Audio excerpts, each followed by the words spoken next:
I hope you can see this. D mean dominant driver, I mean influencer, C mean critical thinker, S mean study or relator. So this is how the dominants are being exchanged. So usually when it comes to the behavior of the people, it's usually the combination of all four characteristics, right?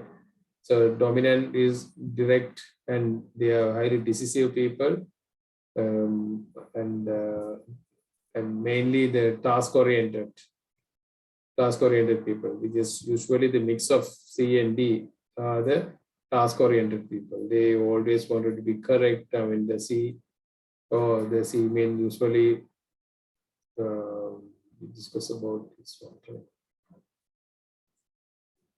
See, usually it is called compliant, control, or correct, and D for dominant, and I for influencers. Right? They somehow they know how to get things done by influencing the people. And there's been mostly stable people. They study and they are mostly secure. So we discussed about that. Discuss about the negotiation. Here, even today's session, we are more or less going in line with this. This is why I wanted to set that expectation upfront and how we do the negotiation and all that. We discussed about it. Deadlock situations. Discussed about this as well.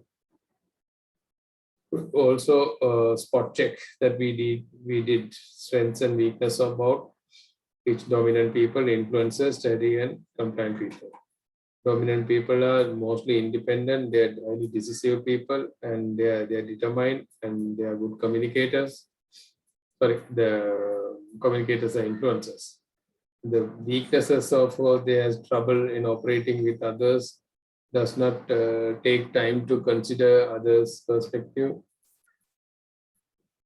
They are too focusing on doing it the way they wanted, and influencing people. They are good communicators, they enthusiastic and imaginative, and they talk too much. They comes on too strong, and they are dreamers, and also some of their dream is very unrealistic as well. Then we talk about steady S people. They are very supportive, they're patient, and they are also very diplomatic. The potential weakness, of course, they tend to come to wish of others, right? They can be easily carried away. So no time boundaries, things do not get it done, right? They're steady, but you can't easily get things done through these people. Then, or assertive or directive. So you would have come across this sort of people. They're nice people. They're very supportive, but difficult to get things done as well. The compliant or the high C people, they're thinking, they're thorough, and they're highly disciplined. And the weakness, of course, exclude feeling from decisions, right? When they take a decision, they don't actually care about any sentiment and feelings and all that. They are going to be very straightforward, highly decisive. If it then goes too far, especially look for perfections, and too tight or demanding of themselves or from others and all.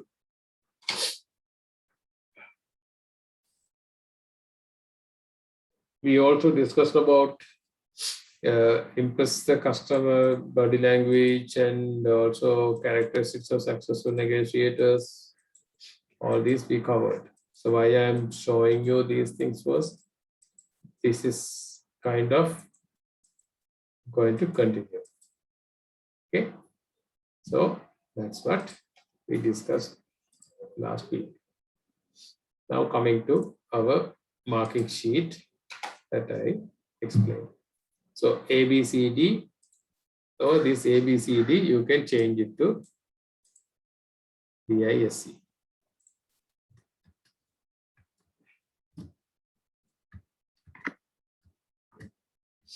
Right? Now I will tell this cannot be this way. You can't find a person with high D extremely high. It is very difficult to find a person with D is extremely very high.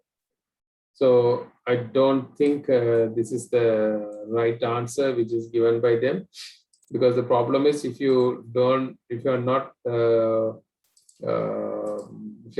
genuine to yourself, you won't be able to get to know about yourself. This is not about something that anybody is going to find fault with you. This is about knowing about a person, right? Usually it will take months and years to know about a person, but this is we are trying to do a simple test, and we know, okay, this is the person that I'm dealing with, and this is how they are going to be, how they are going to behave at the extreme situation, difficult situation, good situation, generally how they are going to behave it. Those are the general perceptions. It's not perception, it's actually, this is how it's going to happen. So, Dinit Disanayaka, please get yourself checked. I don't think this is the correct answer or genuine answer you gave, or maybe you would have answered without having an understanding or knowing the meaning of the English of that question itself.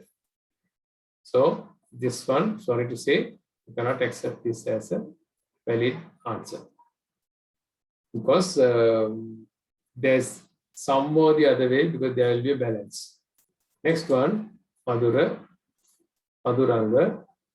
There's a high chance because he has high I, high C, as well as equally this. This is pretty balanced person.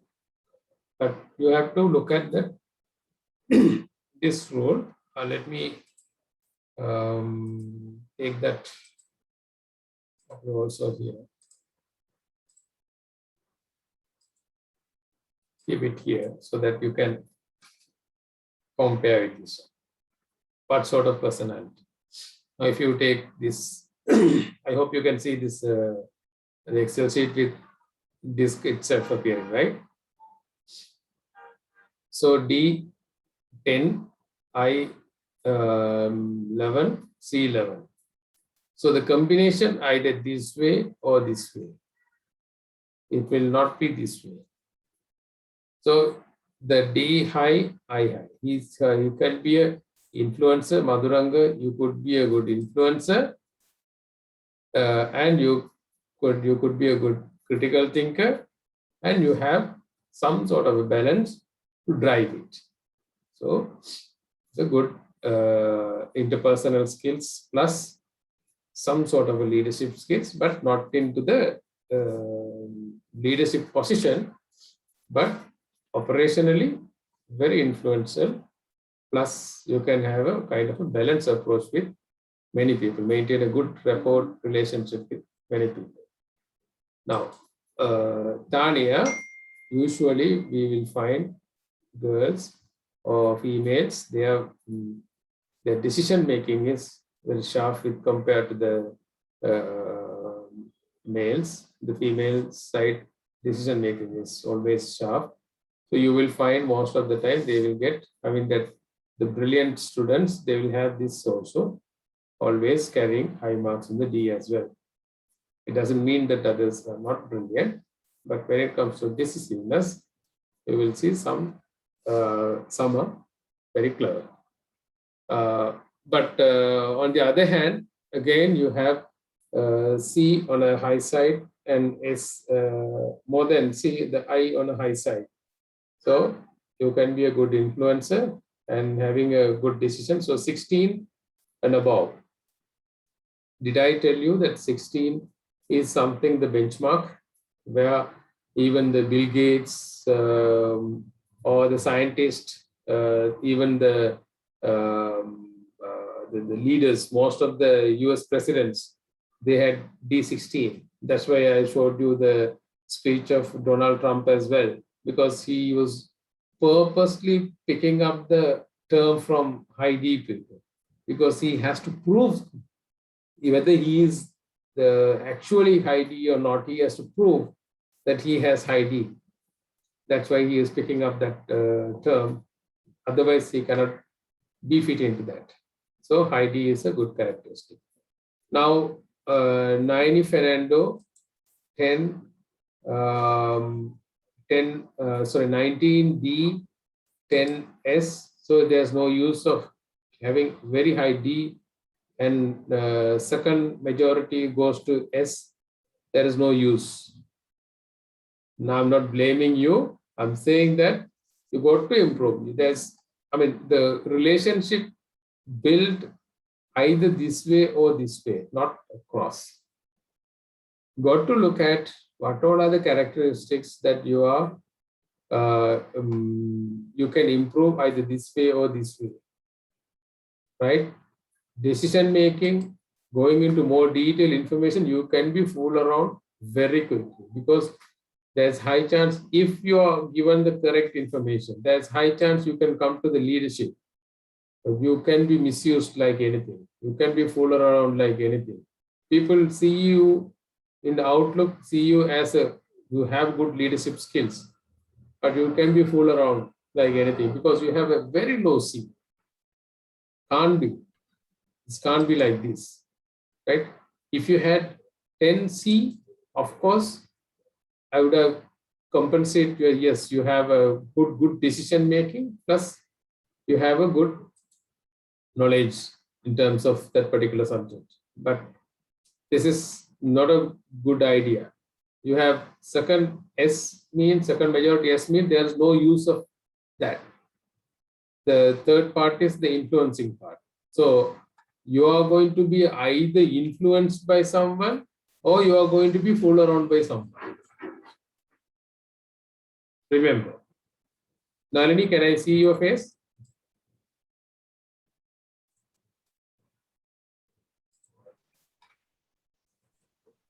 Okay. Where are you working?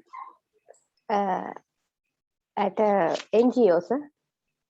NGO. You got to be careful because you are working with the people. So you Yes, got sir. to be careful.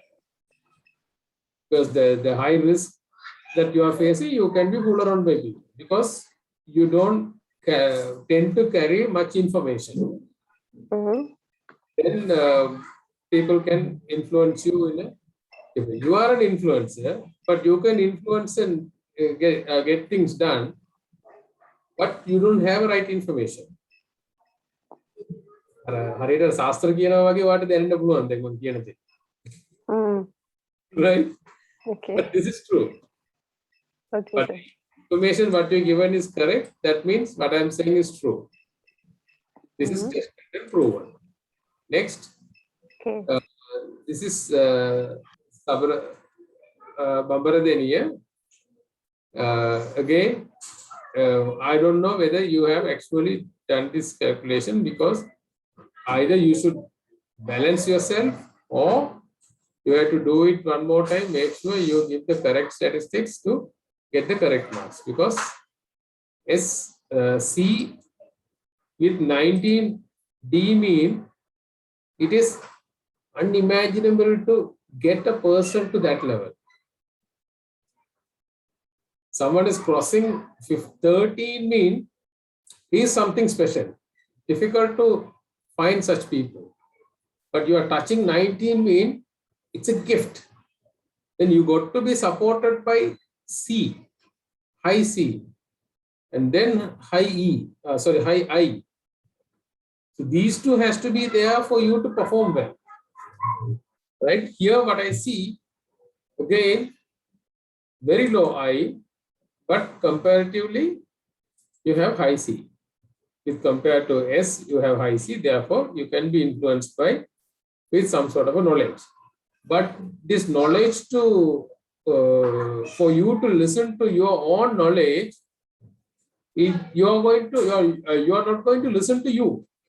Basically, you will have a fact on your hand, but you will not listen to you, because your decision-making power is more powerful than your the critical thinking.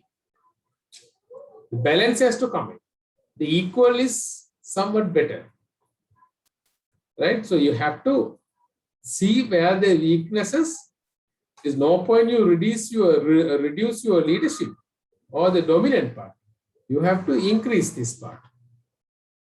But probably you may taking too much quick decisions and all that. Probably you can reduce that sort of things and try to add something to D and I. You can possibly improve I as well. So no matter whatever decision that you can take it, whatever knowledge that you have, you may not be able to get things done. So you have to improve influencing part as well and getting the bigger picture and all that. Otherwise, you won't be able to succeed. Okay, this person, it's too much to have 20. I'm only worried about high D and high C. Yeah, I'm not going to look at others much. Jayasekara. Again, your second majority is S. So your knowledge is going to be useless. Your influencing power is going to be useless because you have out of focus. So please look at the areas where you can improve here and here.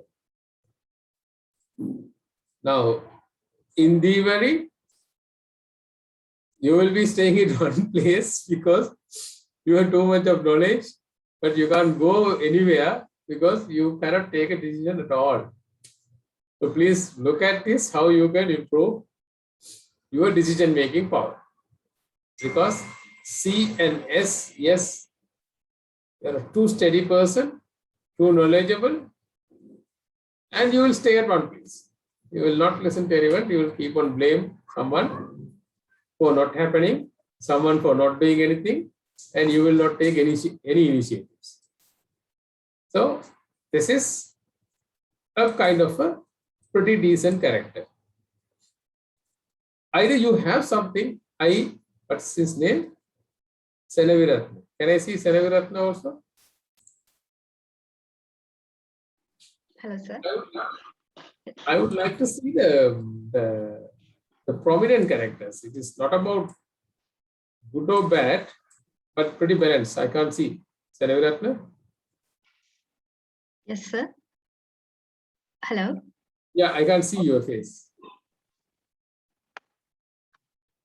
Something wrong with your camera.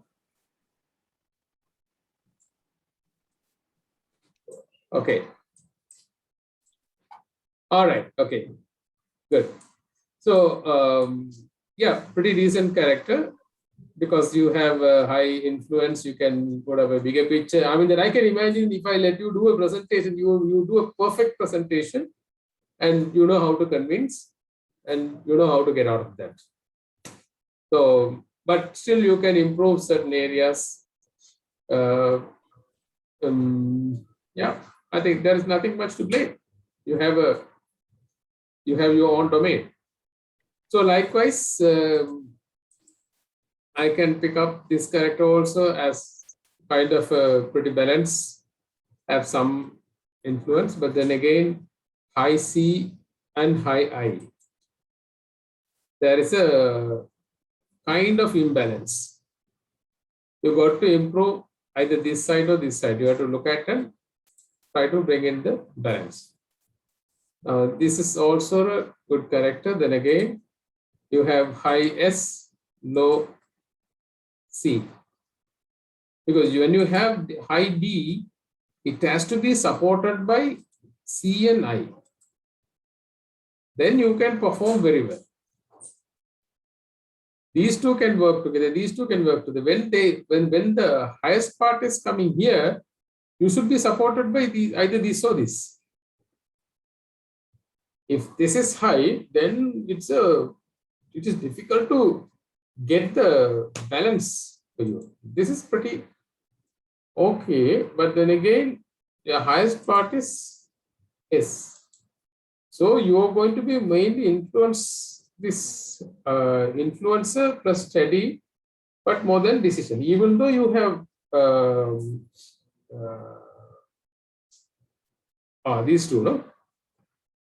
Yes. So,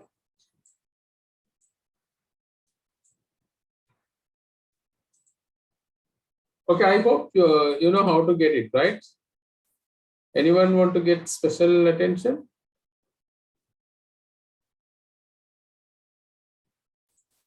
I'm interested to see this is one of another good character.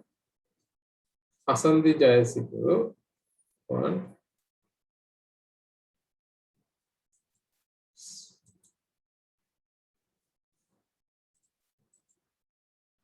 So again, the combination is not matching well. This is also good character. Ratnayaka. I'm not discouraging anyone. I'm just trying to spot on certain thing where you can definitely put yourself into a particular box and see how you're going to perform it. But I really don't see high D and high C. High D and high C. No, D is 1. No. High D and high C, where they come closer to 13 above, 13 or above. That's the really recommended, or some improvement can be made, but they become a leader one day. So, okay, so I think this would have given you some idea. So anyone want to take a note of what your score? All of you have seen this.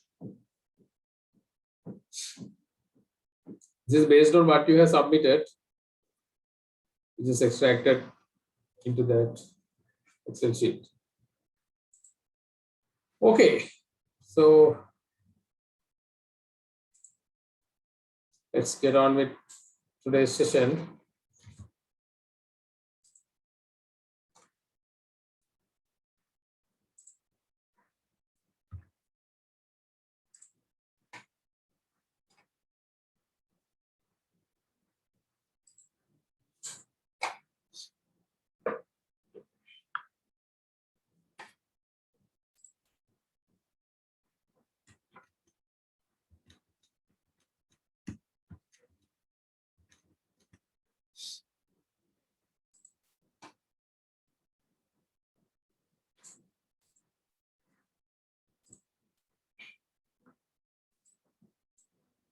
I hope you all can see my screen, which is organizational behavior.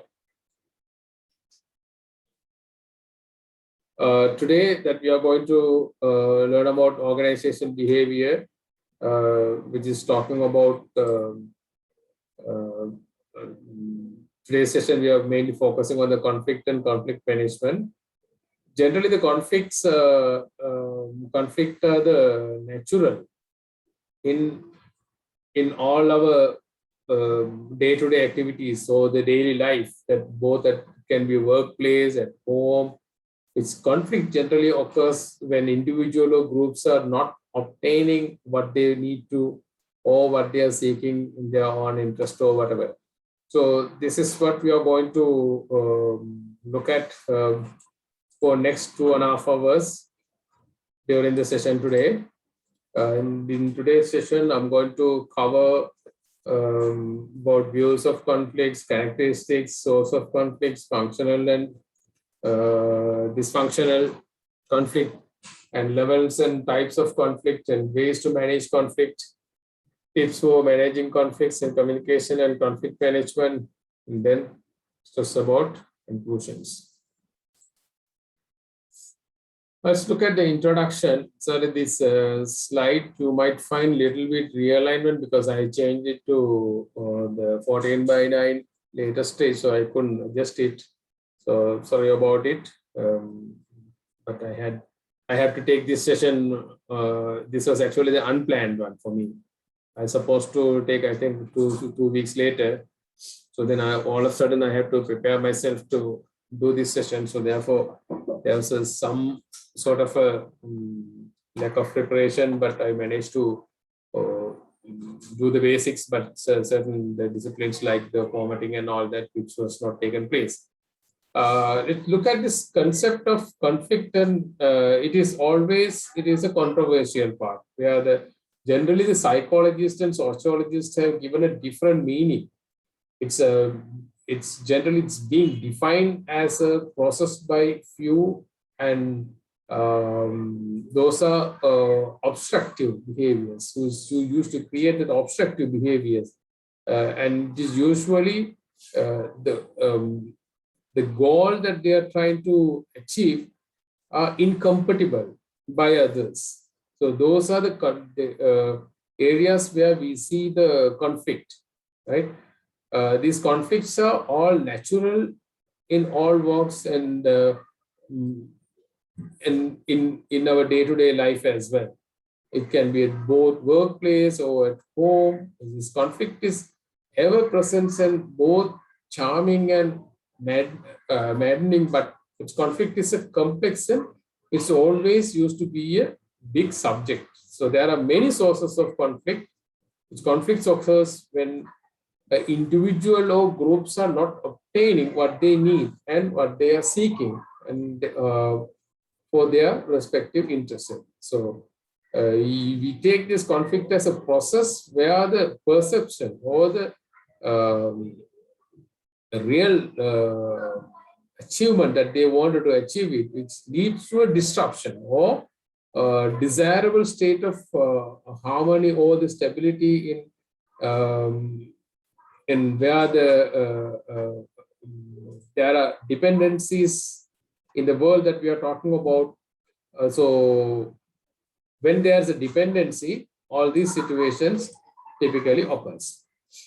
Generally, this conflict refers to an expressed struggle between at least two independent parties who perceive incompatible goals or scarce resources or interferences from other party in achieving their goals.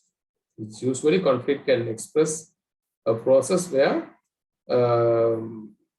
the interpersonal conflict, which we can identify it as a expressed struggle between at least two independent parties, or the process that begins with one party perceive that the another party has negatively affect or about to affect something that is first party is care about it.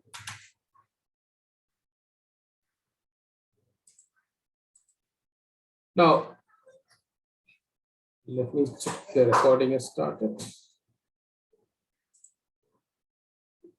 Yeah.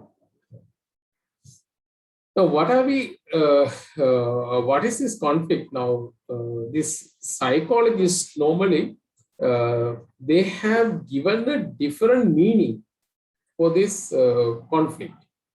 Right? It's begin with defined as a process by few an obstacle behavior, and how they can reach out to the incompatibility, the goal, to reach out to a certain goal, where one party can reach the goal and other party cannot reach the goal. So sometimes the individual is not aware of the need, and they unconsciously start to act out of it. This something that we have seen this in most of the time. They don't know why they are fighting for it. Okay. So other times where the individual is very much aware of what he or she wanted and actively works at achieving those goals. It would be better to that identify the conflict at an early stage. Therefore, then we can come to an understanding to resolve that.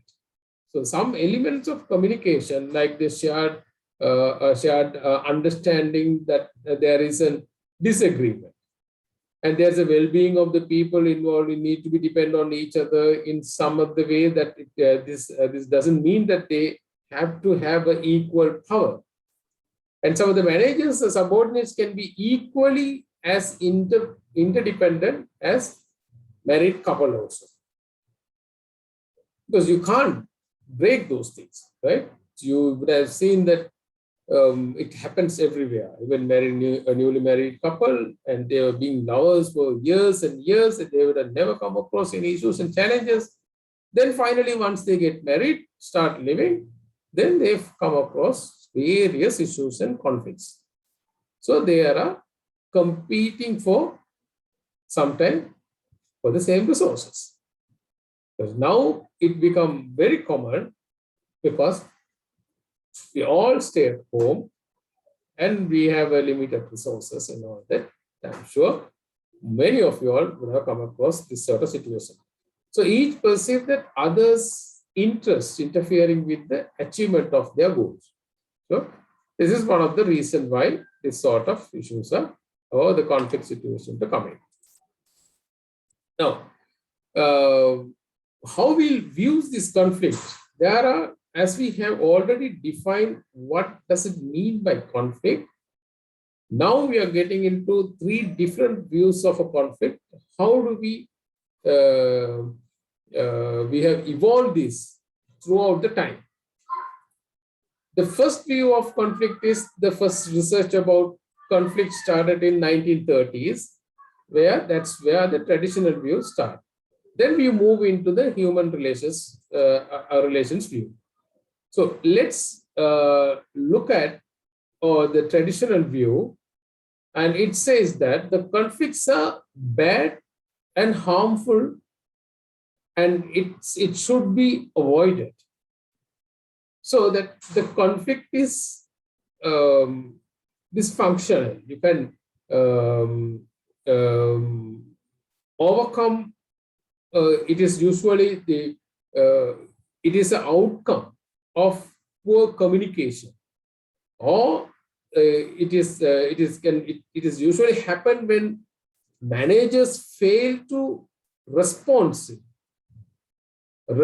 to the conflict situation, so that the managers are responsive to the others' problems and all that, especially in a workplace or the employment themselves.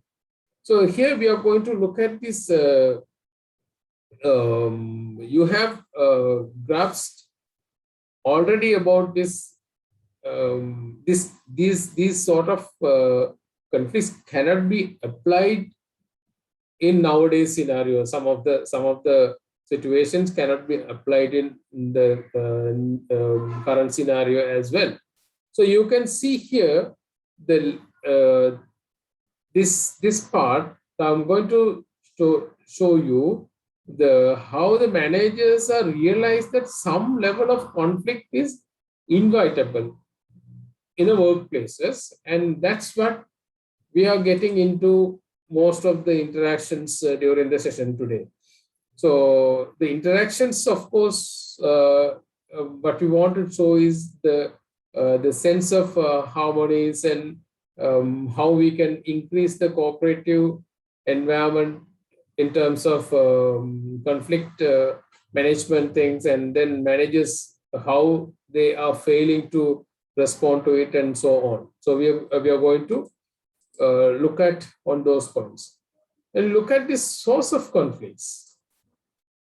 Source of conflicts generally, where the conflicts may originate from a number of different sources, right?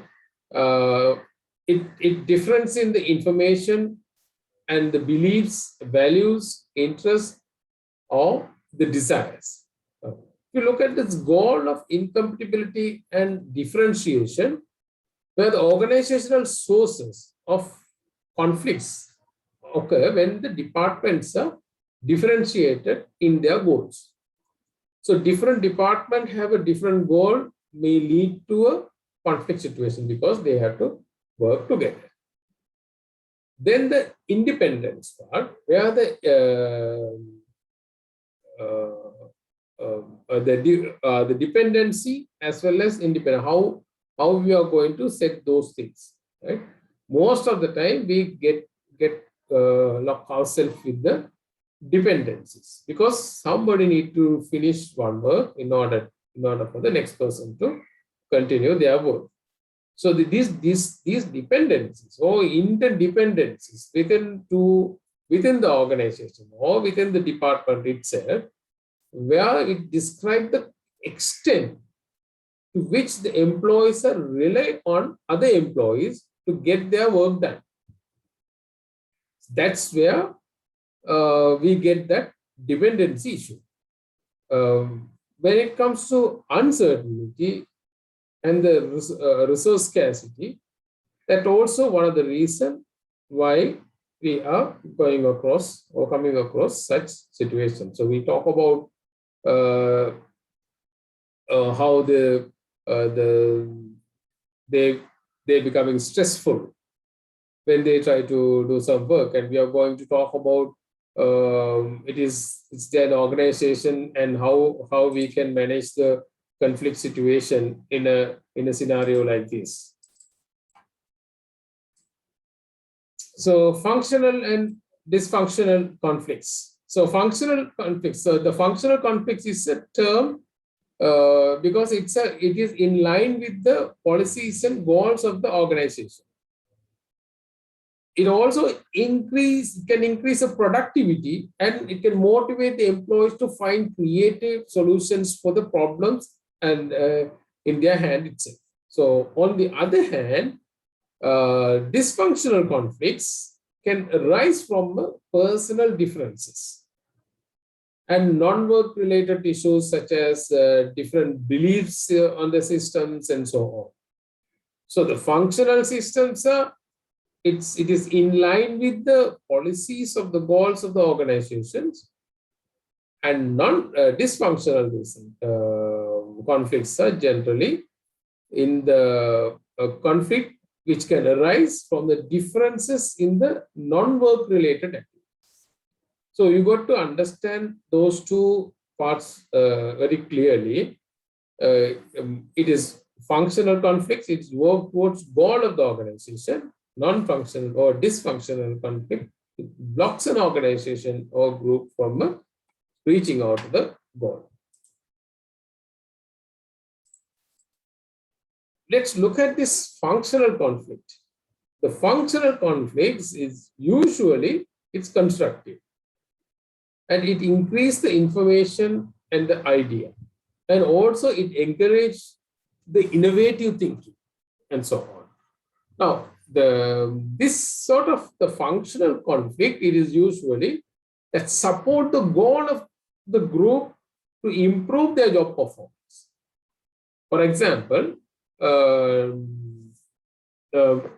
let's say this Nayana, he wanted to use a method A, while Naomi wanted to use the method B to solve a particular problem.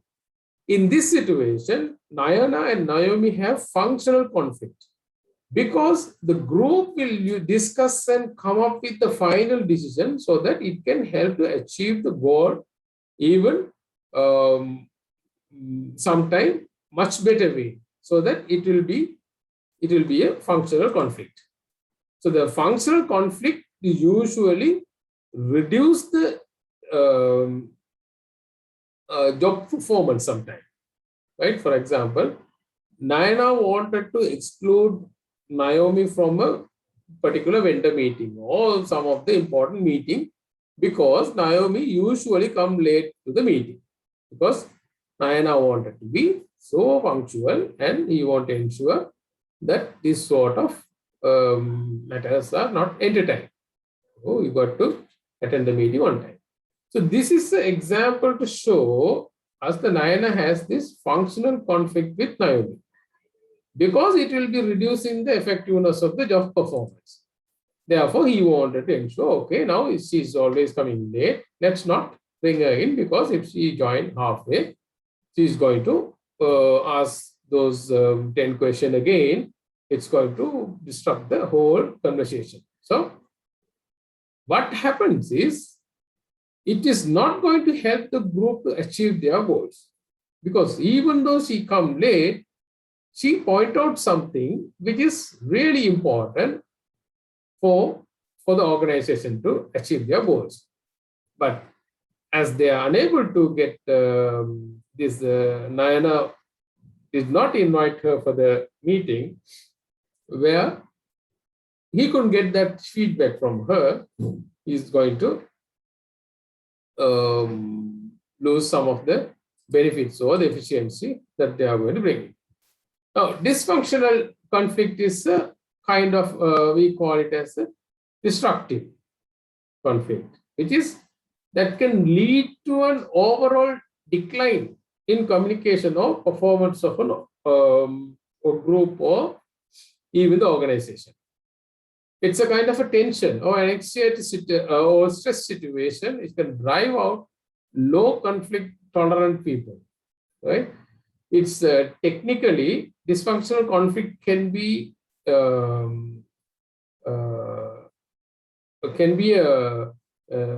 it's a lack of motivation, or it can happen due to the lack of sufficiently motivating the people. That also one of the reasons why that dysfunctional conflict can occur within the organization. But in other words, we can say it's about determining if a complex system is primarily destructive or dysfunctional or constructive or functional. So by looking at this complex situation, we can design. So it is not necessary that every conflict can lead to issues or challenges, but there is plus and minus, especially functional conflicts, of course, which is good for organization. But when it comes to dysfunctional conflicts, it's always going to create trouble for the organization.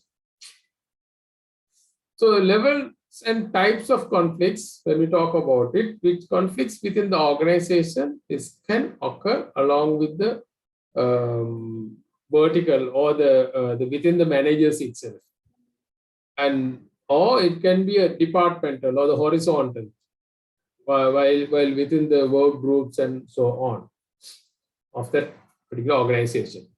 So inter-organization conflict may mean that it's between two or more organizations where the similar competitors, like you have the same suppliers who is supplying certain items to the same suppliers and distributors and partners and service providers, they are supplying the same item, raw materials to your competitors also.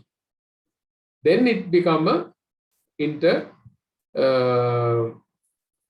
conflict between within the organizations, right? If you are independently doing everything, and if you are not competing with any organization, then you don't have a conflict with any organization. But it occurs when you are competing with your partners, your other organizations. Generally, you can't find a situation without having conflict. So we call it red ocean and blue ocean, right? Blue ocean where everybody fight for it. Red ocean is something blue ocean is where you keep yourself away from the competition. The red ocean where everybody fight for it. So when it comes to price, the product and all that, but when you create a blue ocean where you completely coming up with new business model, new innovative thing where nobody can compete with you, come closer to you. So that's how you can create. Otherwise, generally, you will find this organizational conflict. You have competitors, you always have to face such situation whenever you are in the business. So third one is the level of conflict between the individual. This is also, we can classify it as the interpersonal conflicts or intrapersonal conflicts, which is interpersonal conflicts, of course, which occurs between two or more people. It also occurs in the difference in the views about about how you should be doing that and all that. So it can happen due to that reason, or it is also required effort and more resources to get back to the get this conflict situation to be settled. especially when it comes to the conflict between two groups, and differences, of course, in the orientation to work in time, and different job descriptions and different parts of the organizations and all that coming into the picture when it comes to the individual. Or similarly, we can talk about the intrapersonal conflict also. So intrapersonal conflict is kind of a conflict which can occur during the due to kind of a harassment or due to any sort of a punishment. It's a kind of a threat for a person's value, or it can offer the feeling of unfair treatment about themselves. So most of the time, it occurs within yourself, right? So they think that the people are not going to treat me well, they are not going to accept my ideas, thoughts, so I can't do it. These are within themselves, they try to create a competition for themselves with some negative thoughts where you put yourself down. It occurs due to multiple, usually they look at multiple occurrences and contradictory sources, and by looking at that, they think that, okay, this is for me. It's only for me, it's happening like this. But it's not really. If you really go into detail, that's you are not targeted. You are not. It is not for you only. It is not something that you think that you are being targeted or you are being treated like that. It's related to a conflict of a people's opinion and their actions and characteristics and the feeling about themselves unfairly. So those are other type of conflict, individual conflicts that we got to address it. Now, as I said, the conflict group intra-group conflict, there are two levels where it is between different groups, and we will be discussing about intra-group conflict first, and talking about intra-group conflict, the conflict among group of members. It's usually at the early stage of group development. Usually you will see that. And also it is due to different ways of doing tasks to reaching out to a group goal. Right? If a conflict among members of a group, and it is generally, you will see, and they have different groups. Within that group, they have a different goals to be achieved, what to be prioritized, and so on. So we'll talk about intra-group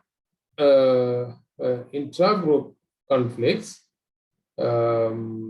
and the intergroup conflict. It is usually between two or more groups, which usually we come across. So far, any doubts, clarifications, anything to be clarified? Please feel free to interrupt me and ask. Now, individual conflict, we talked about it also. Under that, there is two types: interpersonal conflict and intrapersonal conflict. Talking similarly, intergroup conflict is between two or more different groups due to similar things, right? There can be competition among similar group. There is a conflict due to personal life or property or different thing can occur between the different parties and different groups. So that's about interpersonal or the individual conflict. And let's look at how we can manage the conflicts. Now, conflict management is defined as an opportunity to improve situation and strengthen the relationship. Okay, so practice of being able to identify and handle conflict sensibly, fairly, and efficiently. So the conflict management is primarily defined as these.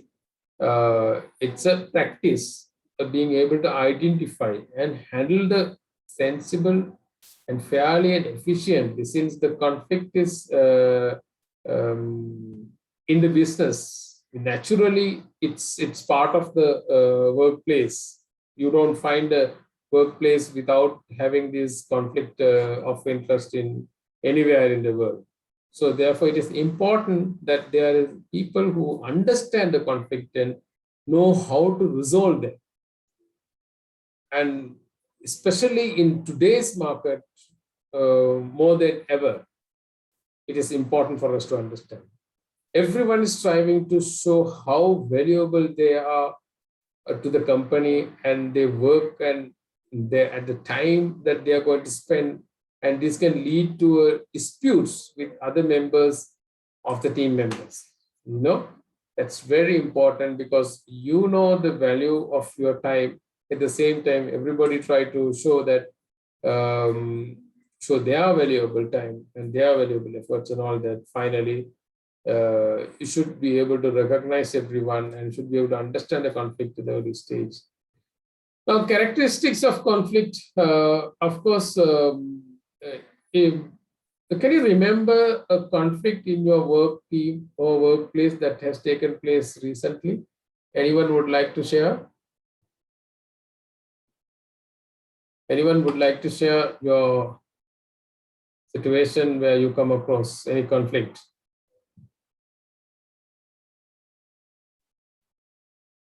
There can be only one-way communication. Please feel free to please unmute your mic and speak out. Nobody seems active in the class.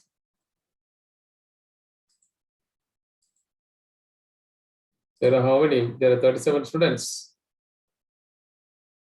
No one has come across any conflicts so far. That's great.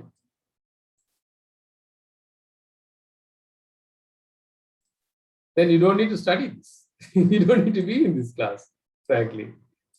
Because you haven't come across issues, the world that you are living, the organization that you are living, you don't have any conflicts and issues. So why should we learn about it? I'm sure nobody. If you are progressing means you should face issues, challenges, conflicts. That if there's no conflict, there's no issues, mean either you're going in a wrong direction or you're not progressing. So therefore, there is no such perfect world without any conflicts and issues. So it's all about how we practice ourselves to live with that environment.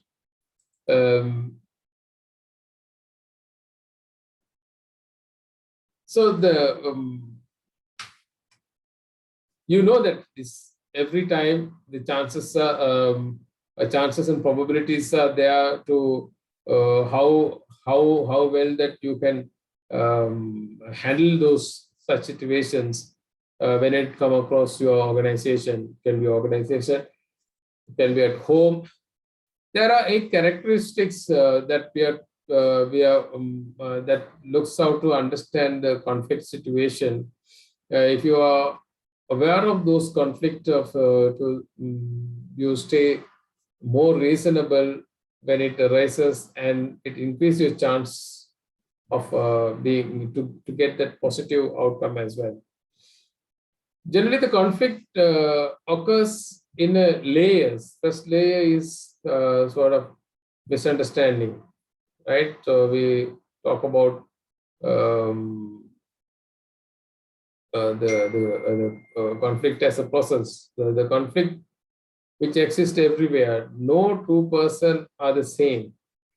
It's definitely there will be small difference. Therefore, they may have individual differences, and the differences may be because of the value, or otherwise it can lead to a conflicting situation.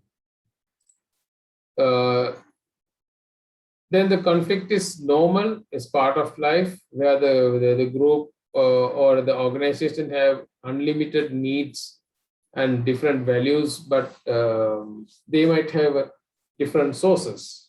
Okay, so there is a high chance for incompatibility, and and fourth, and the perception, it usually it perceived by the other party, where they try to that put a expectation, no, that doesn't exist, and a story like that.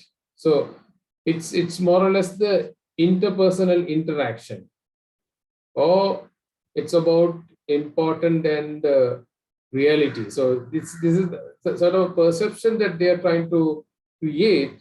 It's not about they're lying it, but they're trying to set the perception which can give you a different meaning, and it's generally it's a thinking effort, affect our behavior, attitude, and the way that we communicate. So these are then the opposition. In fact, the opposition is a conflict. It can perceive when you try to onboard something, bring in something to your practices or your organization, or and somebody is don't like it, or they don't want that we bring it. These are common things, and they have their own interest. They know how to influence. They know how to sabotage things, right? And the interdependencies and interactions. So there can be some sort of a real kind of a real or perceived interdependencies. Without these interdependencies, there can be no interactions. Okay, so this sort of conflict can only when some kind of interactions are taking place. So there is no interdependency, means there is no interaction, that means there is no conflicts. But there can't be a such situation, right? Next is everyone is inflicted with conflict. To look at this conflict can occur within the individuals, between two or more individuals or groups, or within the organizations, right? So there's no one is exception. We can't say that, no, I'm not part of it. I'm not going to be get caught to it. I'm not going to be involved in such activities and so on. You, by knowingly or unknowingly, you're part of that group. So anyway, you have to face that. Okay. Lastly, the conflict is not undimensional. It comes into different ways, in different degrees of seriousness and the capacity. Sometimes it may improve even difficult situations. So we would have seen that, right? There has been some issues and conflict situation. Now the conflict would have sorted out that problems. Let people, everyone to sit together and come to the table and put out the differences and talk about the common thing and try and fight for it. And finally, they would have got together and chase that problem. So that's how you create this conflict, is not undimensional. So you try to use it according with the degree of seriousness and the capacity. You try to scale it up, scale it down, anything that you want to do. So there are 5 ways that you can manage the conflict. The conflict management must aim at minimizing the effective conflicts at all levels. And it should be able to maintain a moderate amount of substantive conflicts, and also to match the status and concern of the two parties who is in conflict. Okay, so this there are many styles that you can use in the conflict management behavior, and there are many researchers done in the past as well. Some of the researchers are like Mary Parker, who has done some research on the domination point, how this domination and the compromise and what sort of integration which can be done and all that. They know normally she has that the Mary Parker has done the research which involves openness, how you exchange the information, and how you looking for alternatives, and how do you examining the differences to solve the problems, and so on. So this also show us some of the characteristics how we can manage those. So there are many researchers done. This is one of the summary that I have put it up. Either you can settle with assertiveness or cooperativeness. It can be high assertive, low assertive, high high cooperative, low cooperative. There are 5 ways: either competing, collaborating, accommodating, avoiding, or compromising. So let's look at each part in detail. First, avoiding. Avoiding means leave or lose or win. So anything which is coming out, you take. This is the strategy is used when the effort to resolve is not worth solved. But this is a kind of approach over the time where there is a worse situation, right? It is not an assertive, but it is a competitive, right? You look at here. Now, avoiding mean now assertive, more towards assertive mean competing. Low towards assertive mean avoiding. So high towards cooperative, accommodating. Low towards cooperative, you can say avoiding. So with compared to these two, assertiveness and cooperative, you can say avoiding is more towards, that competing means more towards assertiveness, is low towards assertiveness, right? So this avoiding, it might take from the diplomatic standing point also, especially when it comes to issues where how you postpone in the resolution in time to come more simply that you withdrawing a situation, or you it's a symbol of avoidance, because it can avoid anything and everything by pulling its heads and lengths, that you just say that no, I'm going to involve with this. You just let it go. Next one is accommodating. It's about lose or win. Here, both are, now this is leaving it, this is yielding it. Then again, so to solve this conflict, if someone put his interest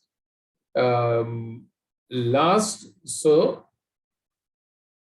he can satisfy the concern of the other people. So his concern, he is trying to put it last, so that others, okay, now I'm not bothered about what I'm going to lose, but at least your people, I want to ensure you're not going to lose anything. So you are giving in, you are sacrificing in, or you are accepting, or you are yielding it. So accommodating is generally known as categorized as non-assertive or cooperative.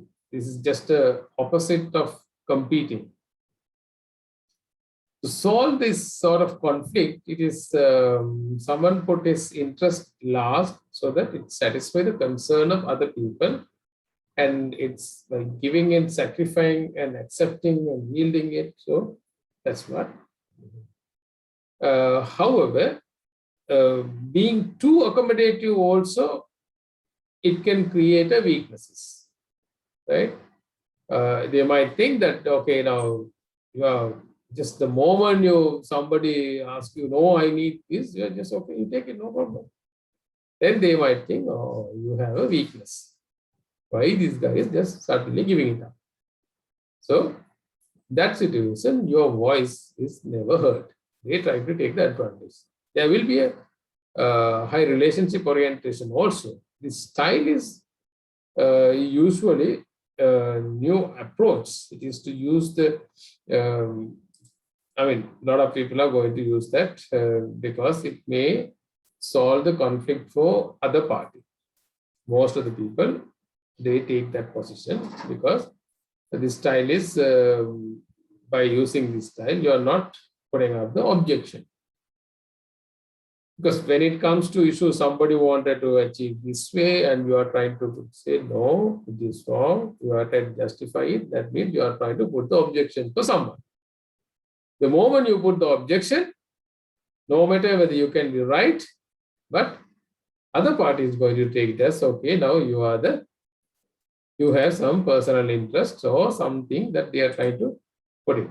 So, therefore, but still, you don't have bandwidth to fight with them, so you just let it go.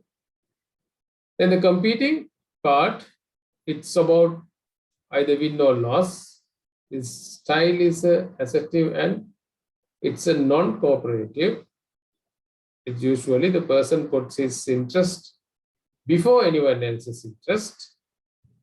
It's also kind of a dominating style. He tried to put, no, I don't care what happens to you, right? So he stand up for his rights and uses all the powers to win his position. In that situation, there is very low relationship. They are not going to bother too much about, oh, this guy is going to be upset. They don't care at all, right? Especially the managers using this sort of style when they want to follow his dictates or get his own way, right? This sort of style can be used only when one's leadership is established.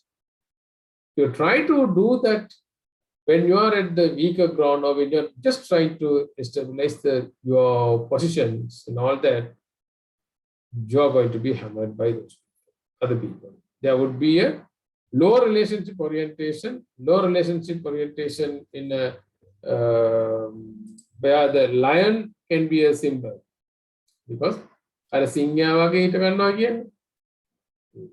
very little people to support. He is going to stay firm on that competitive style. And usually the lions help other lions to satisfy their need, right? They don't typically get the support from other animals because they don't listen to anyone, right? Next one is the compromising. It's about mini win, mini loss. Some assertiveness, some cooperativeness is on the path towards collaboration, and somewhere between competition and accommodation. Okay, this style means it's mutually give and take to satisfying the both parties. It can say that both party may say that something is better than nothing. It has an equal distance between competing and accommodating. You can call it as competing, or you can call it as you are accommodating. But whatever direction that you see, if you see that you are competing, you will see they are competing. If you see they are accommodating, you will see they are accommodating. Right? So there would be a negotiated relationship orientation. There's always they say, look, if I come down further below this, I'm going to face this sort of loss. They are saying, okay, if you charge that much, I'm going to face this sort of loss. So both party agrees, okay, I'll give up 50%, you give up 50%. Finally, both party come to the middle. My management will see this guy is accommodating whatever request it's coming from there. Other side, they might look at, so we wanted them to bring down the price by 50%, but he's saying, no, don't go for that. 25% is enough. He is trying to save their purpose. But actually, both parties coming to the agreement, okay, without compromising too much. Let's see how best that. This is can be described as a zebra. A zebra can be a symbol of this compromising style. Where the zebra, you know that it has a unique look. It seems to indicate that it in care of you black, that black horse or the white horse, right? It has both black as well as white, and so it split the differences and choose black and white strips. Because aswaya සුදු aswaya කළු aswaya කියන ප්‍රශ්නයෙන් මම තමයි බැලුවේ හරියට මේක I'll be 50% සුදු aswaya තව 150 කළු aswaya. So it came up with that new concept of zebra. So that's what we generally use for compromising or mini loss. So that is zebra. Okay. Next is collaborating. It's generally win-win. It is assertive as well as cooperative. Just opposite of avoid. It may also be called integrative style. And this style is focused on satisfying the underlying concern of both parties, meeting many current needs by working together. And through this style, the employees develop the ownership and commitment. And sometimes this style gives birth to new mutual needs for them, because they try to work together, they try to understand and work together with each party. So they feel, okay, why not get other things also get done through these people, because they have a good understanding and they have a good model to work with us. So this is how you try to develop a culture or develop an environment to work in and to get the maximum out for. So the collaborating or the win-win is the situation where generally we should be settled down. Next, look at the conflict continuum. This diagram which illustrates how we should see the conflict. At the far left, where the artificial harmony, where everyone just agree with everything. We know everyone has lots of options, but they are not sharing them. And therefore, as a resource of ideas and knowledge, these people are limited. They're not supportive team members within that organization or the department. On the far left, you see that this is a destructive conflict. It's the people are very open and attacking each other personality, which includes sometimes childish things also. So I'm sure you would have come across. The best thing that you usually ideal conflict point is where you should be in the middle. So then there is no conflict, or you can have a situation where I win or you lose. That is artificial harmony. I lose or I give in, and the both get something compromised, and both win where they actually collaborate at the level, right? So this is important for us to understand. Some of the points about competition, where there are pluses and minuses. In the pluses, plus where the winner is very clear. Usually winner is experience gain. Minus, of course, establish a new battleground for the next conflict, right? When it comes to competition, you're creating a new battleground and may cause the worthy competitors to withdraw or leave the organization. And accommodation, plus, of course, it's curtail conflict situation, enhance ego of others. Minus, of course, sometimes stabilize the precedence and also does not fully engage participants. Compromise, pluses of shows goodwill, can establish the friendship and so on. Minus of no one gets what they want. May feel like a dead end. Collaboration, the pluses, of course, everyone win and create good feeling, but minus hard to achieve since no one knows how, and often confusing since players can win something they did not know they wanted. So collaboration again, sometimes both parties are down, other party says, no, you get this, you will have these advantages, which sometimes they don't know why they need. So the tips for managing the conflicts.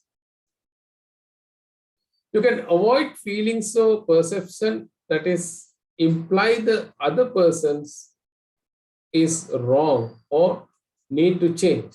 So no manager should avoid any conflict. It's hoping it will go away. Right? It would be better to ask the participants to describe the specific action they wanted and other party to take it. It would be always beneficial to have a third party like manager, non-direct supervisors or with access to a situation. Because if you try to solve that, both parties aware that, okay, now the manager is in this perception. He's going to listen to that guy. Anyway, he's going to agree to that. So I don't think it worthwhile doing that discussion with him. Because manager has its own opinion and perception. Okay, this is how it has to be done. Because conflict, where it happens? When they come up with different opinions to different paths to achieve a goal. Right? That is a positive thing. But when that conflict happens within a team, that same manager cannot handle it because he is also in view of either one of these. So other party definitely may be not in agreement to resolve by that particular manager. So then you appoint a non-direct supervisor with access to the situation. Then finally, it is advisable not to meet separately with people in conflict also. It's most important. If you meet the people separately who are in conflict, then you are inviting for new issues. So the managers, they should take the following steps, actions to minimize the conflict. They avoid feelings or perception that imply the other person's wrong or need to change, and communicates a desire to work together to explore the problems and seek a solution. They should exhibit the behavior that is spontaneous and distractions-free. They should be able to identify with another team member's problems and share the feelings and aspects that team members' reactions. So you should have come across similar situation in the different team for a different problem. You can bring that as an example. You can tell them, look, that same situation we are facing and we were able to do it this way, managed to handle this. And finally, they are seeing the results. So why don't you follow the same thing? You can treat other team members with the respect and trust. It's very important. You have to build the trust. You have to show the same respect. Otherwise, they're going to see, look, these guys are not respecting us. We can't trust these guys because he's always behave like this. So you can investigate the issue rather than taking side on them. When it comes to conflict, you got to investigate the issue. Otherwise, if you just take the one side, it will become a problem for them. Okay. Should we take a small break?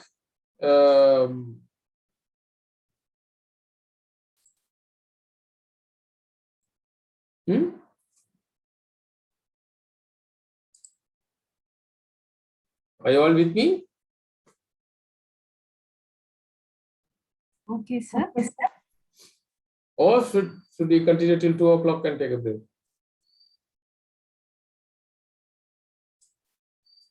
So how to manage interpersonal conflict? Let's take another 10 minutes or so. And just give me a minute, please. I'll just quickly come back. I'll have to grab the water and come. But just give me a minute. I'm not giving you the break now.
Okay, let's continue.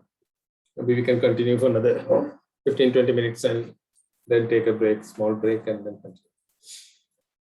So how to manage the interpersonal conflict? So a manager usually should be they should be taking following actions to manage or minimize the conflicts, right? One, they should do a regular review of job description. With the pace of changes which is generally happening in the organization, the job description must also be changed.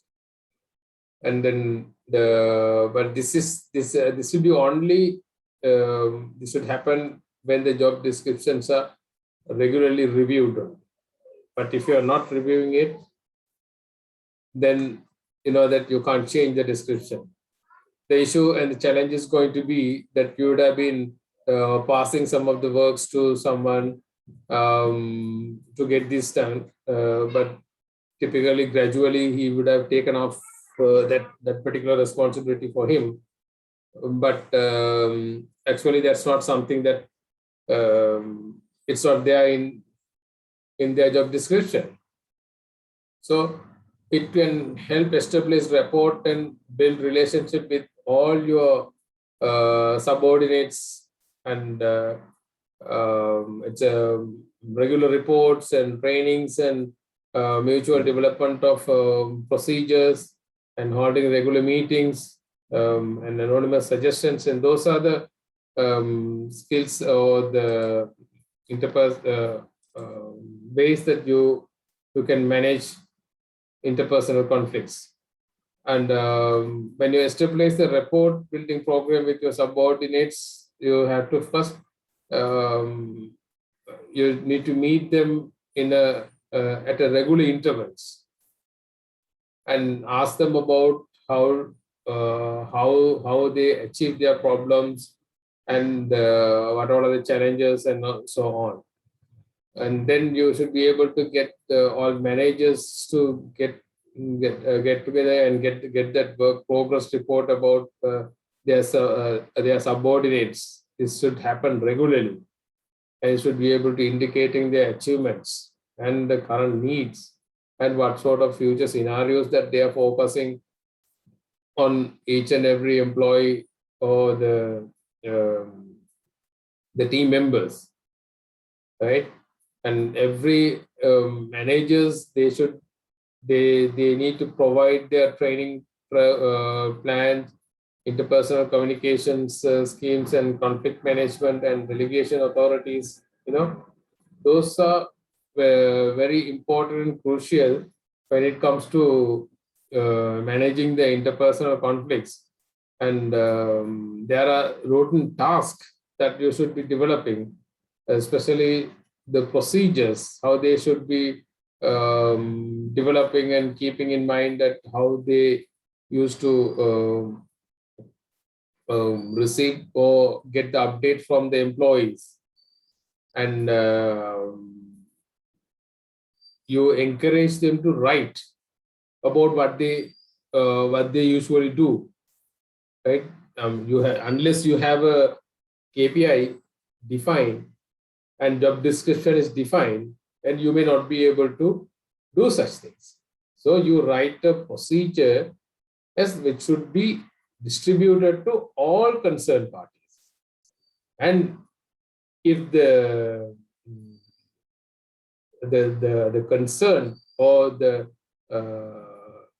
need by the employees, their concern, whatever the issues and challenges, you got to give them proper training, and those procedures has to be educated to them, so that you should be able to let them work on those things. And if there are any findings that you come across, you need to have a regular management level meetings between managers and so on, to inform their subordinates about these new initiatives, and how you take these initiatives in progress, what is the progress currently occurring, and all that. You should be able to get that done. So you consider having a facility for employees to give their suggestions, right? Rather than you let them get together and make it as a complaint. When you're making a changes, you should have a mechanism to get the suggestions also coming to you, so that any shortcoming that you see, you should be able to that correct those things, right? Some of the factors which is affecting the conflict style. First, of course, gender, because when they are unable to cope up with, they say that, yeah, he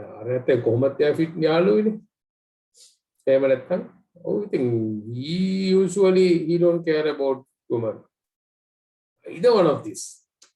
So gender is some of the we use this assertive conflict modes, or because our genders and particular kind of socialization, which always have that impact. Some males, because they are male, they thought that, okay, we always stand up to someone, and if you are then if you are then the fight with them, if you was socialized much, and this way it will be more likely to use conflict with other people, right?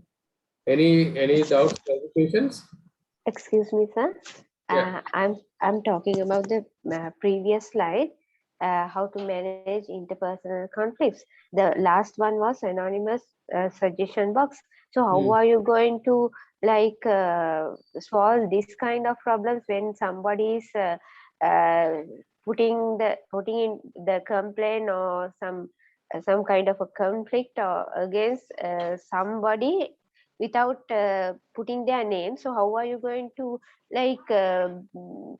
solve this problem? But actually, why we say that anonymous is, when we say anonymous, that means we can't. I mean, that why we give that option is we are seriously taking this feedback. It's a genuine feedback, but we know that the complaint is raised to whom, targeted for a particular instance or targeted for a particular activity, where this, I mean, that none of the initiative driving, it doesn't come on its own, right? It has been targeted for something. We know that the moment something is popping up, it, right? But there can be a situation, there can be misunderstanding when it comes to large organization. But at the end of the day, what we wanted is the outcome. So particular outcome, people are against it. Why they are against it? What is their proposal? It is not necessary. Now, for example, we are writing a petition to the government, right? Some of the government policy saying that, look, we are going to now the recent one, they said everybody has to sacrifice their salaries if you have to further lock down the country. So if people can stand up and disclose their name and go ahead and file a complaint against the government, or they can write a petition to the president directly. What you are doing is wrong. Finally, what we wanted is to convey that message, right? So he take it or leave it, it is up to him. But he should realize that if he thinks that that is wrong, that he should, this is the position from the people. It can be 1%, it can be 10%. Then he decide, okay, now am I just listen to gossip, or am I should just listen to the people, the actual feedback? So he go for an open discussion. Now I'm receiving complaint like this. What is your genuine opinion? So then people say, look, it's not going to work.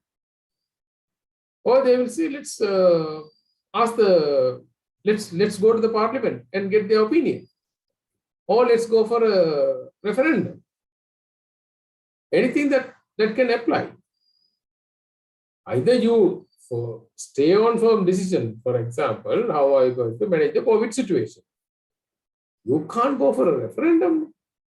You have to take a decision based on either you believe on the advice from medical, or you believe on your own decision.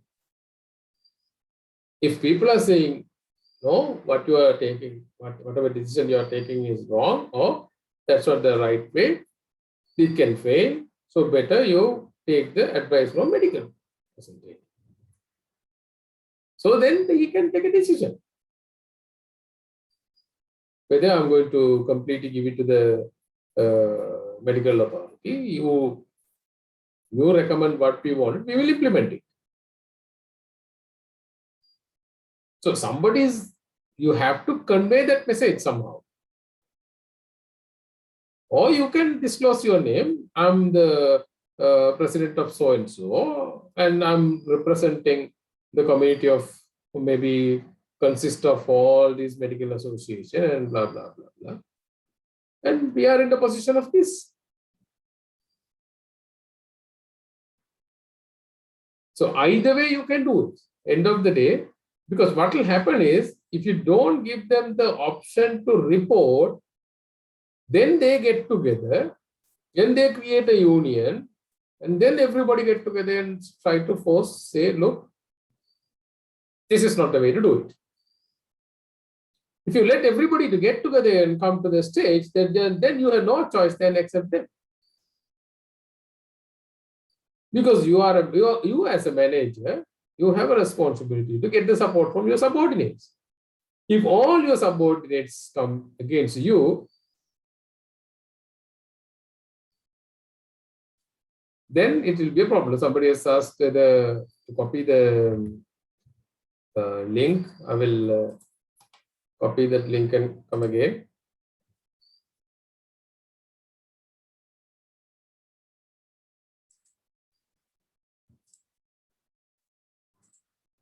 Yeah, please put the attendance in the chat window also.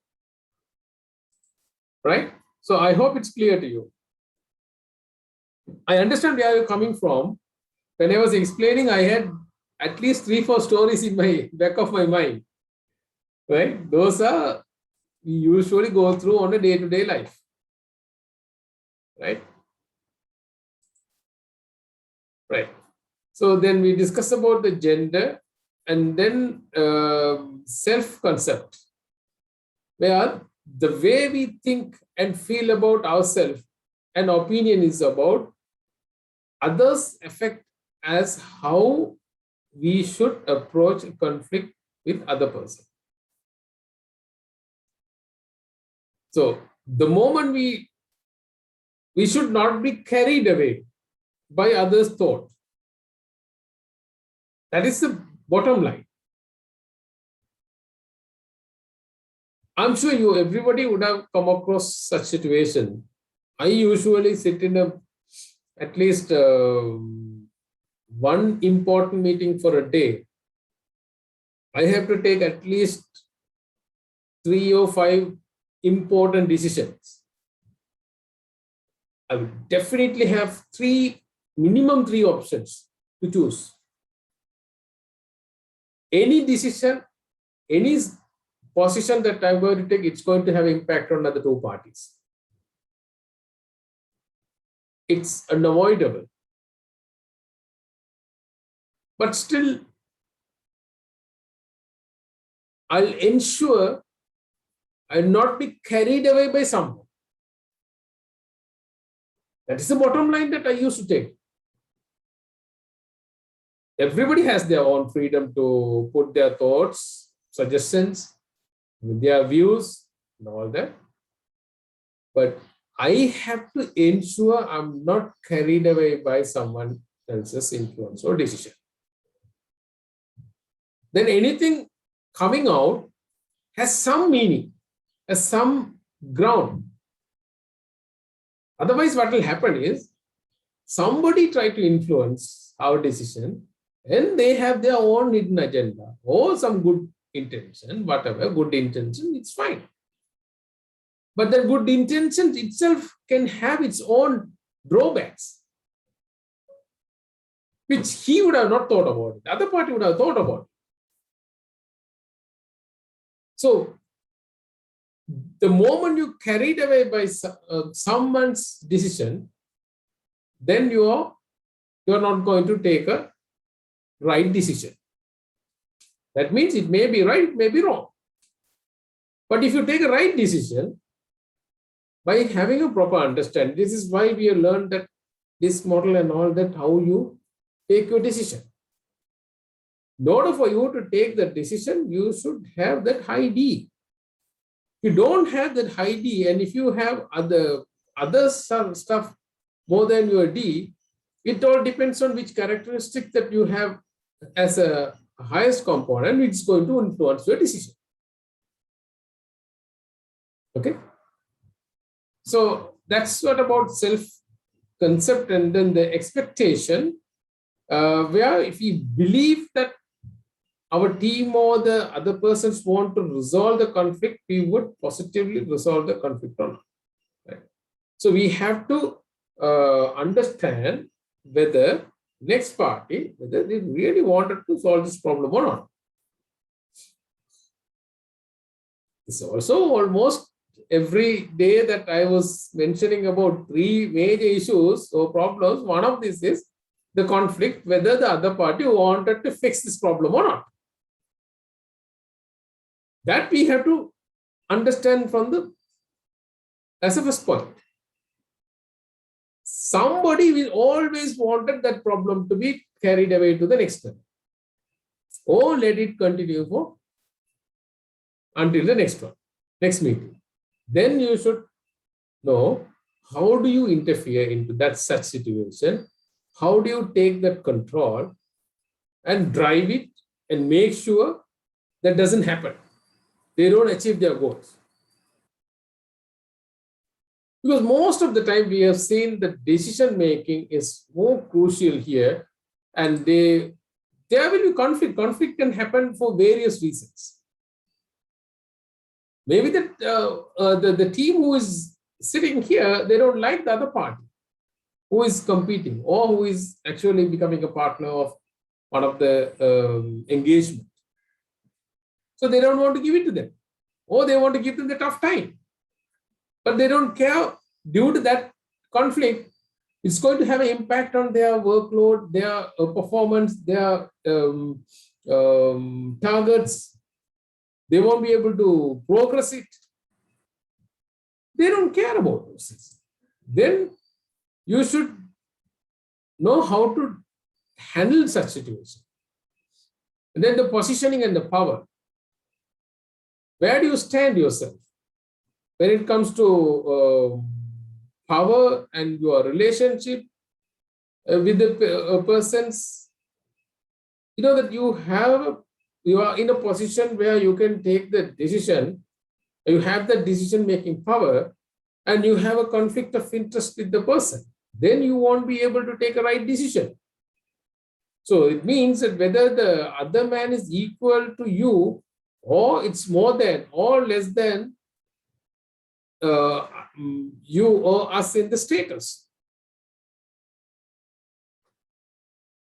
If it is a small man, we think, oh, go ahead and do it. He's not going to talk too much on that. You won't make noise.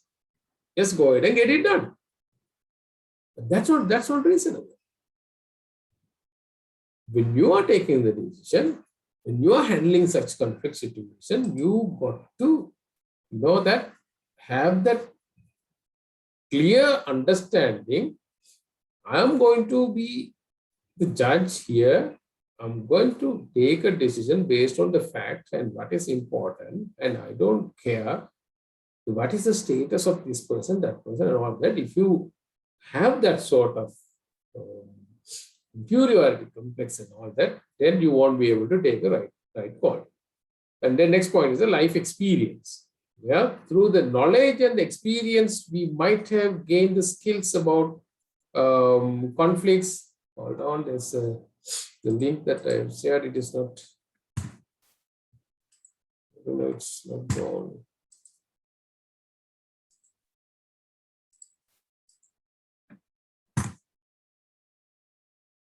Hold on, the power cut. Okay, fine. So the session is being recorded. I will try to share this recording also. Okay. The life experiences, it's kind of how it's enabled us to determine with conflict mode, or how to use this particular person and with whom are in conflict, and all sort of things that you should be able to get the expectation and the communication skills. It's about, this is the basic conflict resolution and conflict management, where the how effectively we are going to communicate, and usually people are using the effective communication will be able to resolve the conflict with the greater ease and the success. So communication is very important aspect out here. Let's look at the models of conflict management, where the early conflict management model, where the Blake and Morton, he's talking about 5 types of model. One is forcing, withdrawing, smoothing, compromising, and problem solving. When we talk about models of conflict management, it is about the style of conflict management, or the behavior that we have reached in the past also. One of the easiest way, which has been explained by the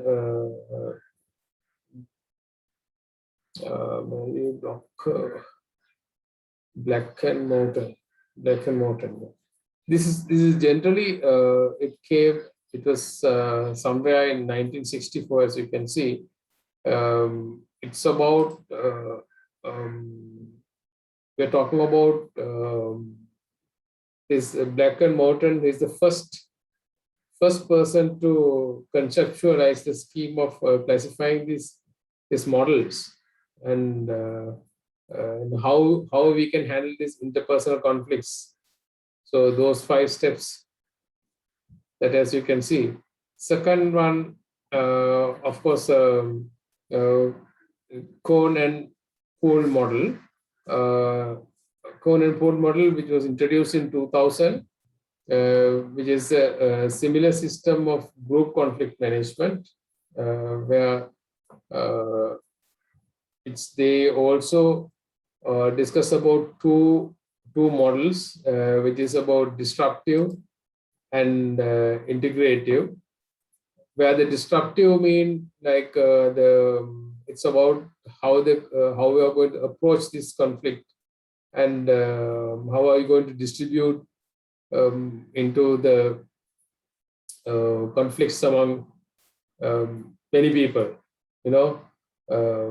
to get that positive outcomes or resources where one side will end up with winning and other side will be losing it. So there's no choice that you have to distribute among other people, and if some of them, of course, will do some concerns.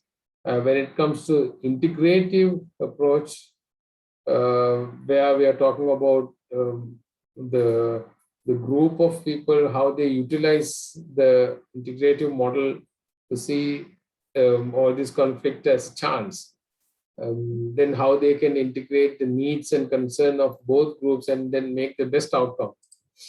Third model is D. Church and Marx meta-taxonomy, which talks about the literatures available on the conflict management at the time, and how established what they claim was the meta-taxonomy. And that of course talking about other models. And last one is Rahim's meta model, where he noted this in somewhere in 2002. This also he is agreeing among management scholars, and that there are no one best approach on how to make a decision, right? Or lead or the managing these conflicts, right? So there, I mean, this is what even a lot of people agreed. So within this Rahim's meta model framework, they have 5 management approaches that he's talking about: integrating, obliging, and dominating, avoiding, and compromising. So this integrating involves most of this openness, exchanging information, looking for alternatives, and examining differences. So solve the problem in a manner that is acceptable to the both parties. So that's what Ryan's model is talking about. So why I'm bringing it up, this is you should be able to understand some of the models and theories behind that as well, because it is always good to go in line with the theoretical background, because these are something that we cannot. Yes, we have to solve these issues and conflicts with the experience, but at the same time, we have to have a wider knowledge on how this sort of situations, every single situations can be managed, because then it is easy for you to that take correct decisions. Right. So when it comes to communication and conflict management, shall we now take a break and come because this is let's do it for about another 5 minutes, and by 2:15 we'll take a break for about 10 minutes, and then we'll do it for about another 45 minutes. Is it okay? What do you think? You need a break now, or what's your opinion?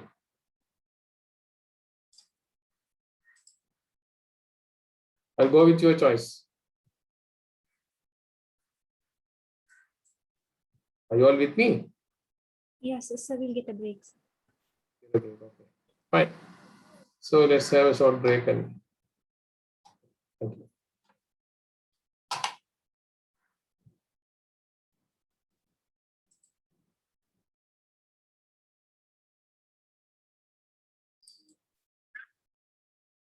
thank you. Thank you for reminding me. So, of course, there are ways that we can get the message across, especially when we communicate with our eyes, faces, and bodies, as well as our words and choice of words and our voice. And sometimes, that poor communication is cause of the fight between the two parties, and especially how do we communicate and manage the conflict effectively is also skills, right? So one of the if we look at that around us, all of us, how we can learn, and then that we must be effective in order to be, that ability to interact with other people successfully and get along with the people.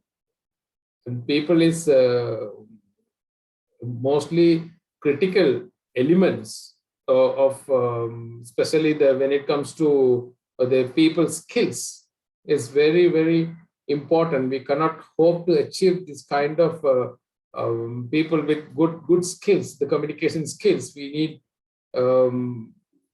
need the people who can say that without referring to God, that of course God is the one who is influencing in this is what in our mind as well. Everyone believes that, yes, there's no doubt on that. But how we actually set the tone and the communicate, that how we can make sense of how to give them the care and their the best expected outcomes and all that. These are very, very important. So when we interact with the people, as we know that I could have marked the percentage also because I have covered this last week, so I didn't pay attention to actually get didn't thought of putting that, because as I told you that I was making it in a hurry. So there are certain points that I have missed it, the alignments and formatting and all that. So this is quite often what we see things in the in our normal regular communication or difference of understanding, which arises sometimes even after we explain the whole story, and other person, other party cannot see or accept our viewpoint, and we cannot understand why, because we made all our effort to make them understand, set the clear picture and all that. So what is the problem here? That whatever we explain to them, how can they possibly not to see on my view? Because this is something I'm sure everybody is facing in today's context. There's no way that you can let them convince to look them from the way that you are looking at the problem. Everybody has their own view, the perceptions, and this is a critical role in our interpretation of any given situation. Similarly, the same perception has considerable influence over the reaction to the situation also. So our perception usually develops as we grow older, and through the variety of influences such as our family background, our ethnic background, our age, our work experience, our values and spiritual outlook and all that. You know that නිකන් අර මේ සිවුර දාගෙන කියනකොම රවල තියපු ගාපුවම පොඩ්ඩක් අහනවා. ඒ වගේ නිකන් අර there outlook also, no. So the value is given depends on the even the spiritual outlook also, and almost everything is affect our perceptions. And someone who grow up in the farm will have a very different perception of what busy day is compared to someone who has grown up in the city, right? So if we go and tell someone in village that I'm busy, I can't attend these things and all that, they won't be able to understand. So the difference is our background, our education, our religious belief, our personal history, all that will affect on how we clearly understand each other. The less we understand, the meaning of words, body language, the behavior of the person, and the easier it will be for us to have inaccurate perceptions of what they are communicating to us. So therefore, it's not something that you could see as a thing that you should be able to quickly grab it and do it. So we see things as the way that others think, right? And but we think as we are. Now let's look at what we want to develop in our ability to listen, as well as when we sending the messages, and the messages, how it has been received by other party, interpreted for mutual understanding of both and all that. Now, this is very important. Now, in today's era, we are living during this pandemic where we don't have a physical interaction. It can be with your office employees, can be your boss, it can be your subordinates, it can be your friends and family members. It is a very typical situation that we are living in today. Now, what is the way that we can communicate? You can communicate through messages, voice call, email, and we can send a video clip. So, do you know that email can speak? There is a separate course available on to learn about how to write the email, especially not about English, but about the choice of words, underlining, bold, and all that. You know that email can speak. Exactly the person, the way that you sit in front of a person and speaking to them, exactly the way the email can speak. Likewise, the SMSs can speak. You might have something on your thought, on your mind, but the same message will not be delivered to the other person. You are delivering, yes, the message has been delivered, but how he is going to take it, how he is going to understand, how he is going to interpret it. This is something that we have to put, that's what we call it. We have to put their socks into us and see whether it's fitting into us. We have to see, wear that socks and see how we feel. So we have to read it as themselves and try to understand how we are getting it. This is a significant factor in improving our communication. This way we can reduce the conflict and we can have an understanding, build an understanding with other person's point of view. In recognizing that the perception, these are always, it is always incomplete to some extent. And in fact, even inaccurate most of the time. So once we say, once we heard it said, there is your viewpoint and my viewpoint, and then there is a reality.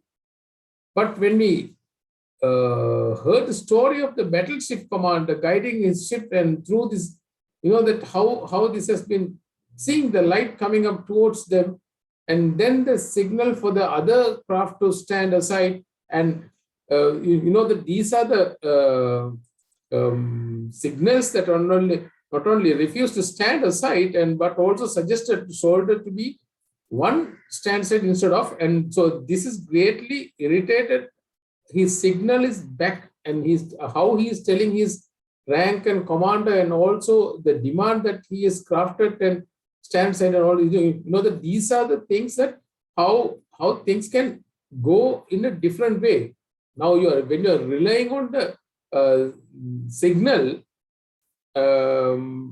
through this ordinary seaman, then what will happen is you change this battleship, they change your course, and then this lighthouse change your course, because you are depending on the signals and lights which is coming out from the third party. So this is where we see that how this perception of reality is not necessary to be the reality, right? It's how we recognize our limitations is basis for taking responsibility for how we're thinking as well. If we think that, know that he gave me a signal, based on that I took the I took the decision, then you have to take the responsibility for them to take the wrong decision, for them for you to take the wrong decision because of their signal. But they haven't given you a right signal, but you assume that this is the signal that I wanted, I was expecting, I'm getting the signal, therefore I can go ahead and execute it. So the taking responsibility is something which you have to develop it. And how we think, I mean, where now you're taking the responsibilities, how we think the means, changing the validity of our perceptions and changing the absolute of our perceptions and changing the current accuracy of our perception. You know, these are the perceptions it influence our understanding and manner of the communicating in every situations.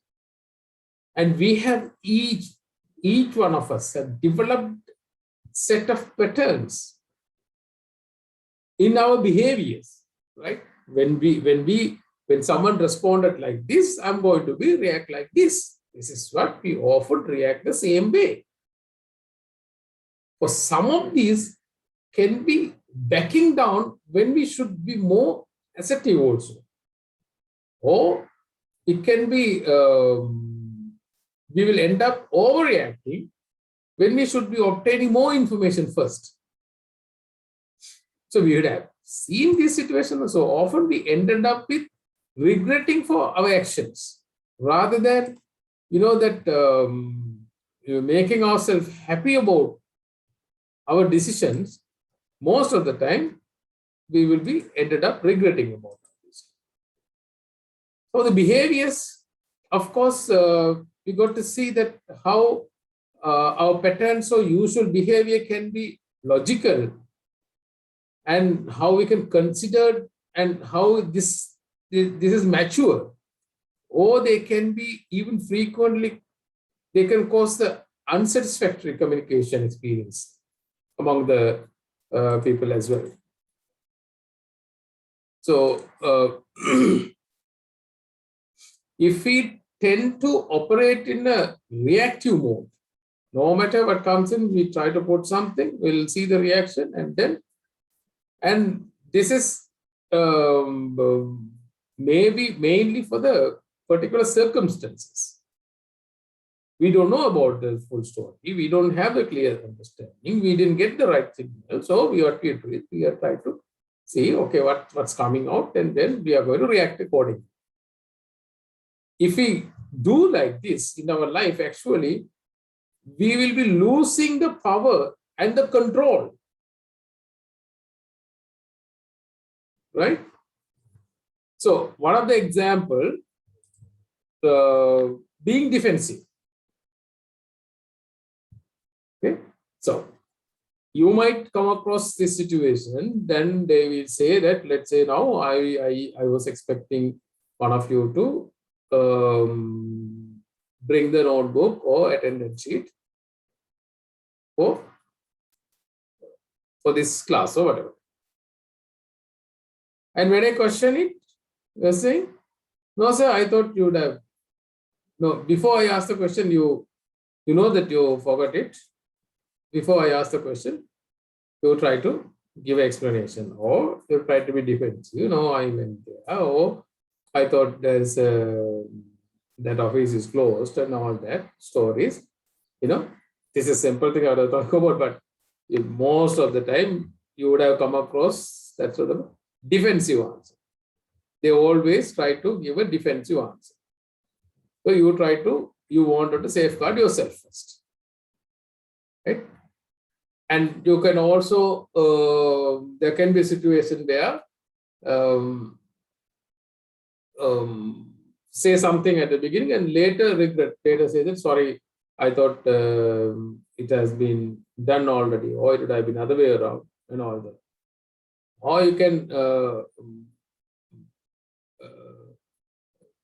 I mean that you do something and wishing and all that, and we had, I mean that, you know that you express whatever you want, and then you say, oh, sorry, congrats that you have really appreciate your achievements and all that. Right? Or you try to avoiding an issue that should have been confronted. Right? You are here to discuss about particular issue, but still you are avoiding that particular issue, and you try to go away from that issue without discussing about it. So you can identify the pattern in your behavior, the way that it has been reacted. So anyone who brave enough, they will be able to easily identify. So it's about our own perceptions. Don't let them on its own, right? Then how you take the responsibility on your own roles, and also how you play the roles that when you are in a situation where you have to take a decision, or you have to represent someone, or you have to take be a middleman, or you have to be a judge on that particular instance and all that, and how you represent yourself in terms of irrespective of the relationship that you have with the current, like we can say, conflict of interest, or in that particular circumstance, you may have any direct or indirect relationship with that particular issue. So then how you choose your response and how you interrupt reactively to the patterns which is coming out. But rather you react, you better communicate. So then at least other party know that you are in agreement, you are not in agreement, or you wanted to convey something. Otherwise, it will be just, if you try to show the reaction, it will not take anywhere. It will more or less coming to an end of discussion. So therefore, it is important for us to understand those circumstances. Right. Now let's look at these communication styles. Now,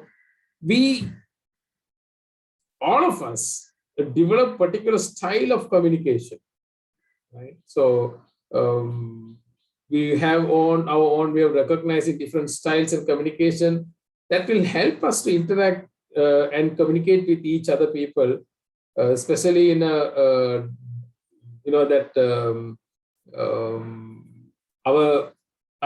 we used to have our own set of own way of communication, and you might find that some people are more irritating than others also.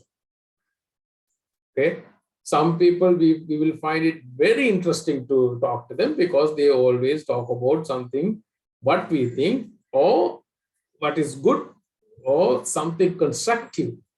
And if we spend half an hour, 1 hour with them, we'll find like we would have found something new.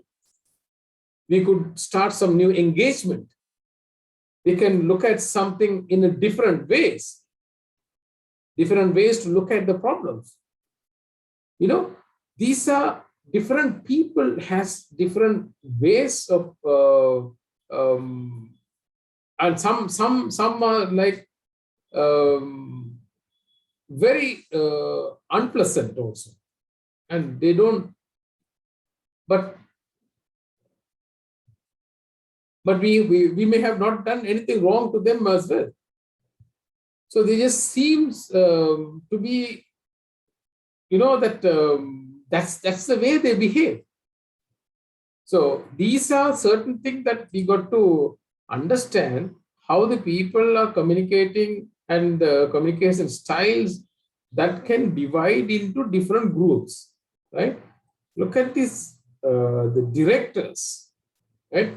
This type of person or the directors, like leaders in the organization, they are most of the time impatient and they wanted everything done yesterday. Okay, so they even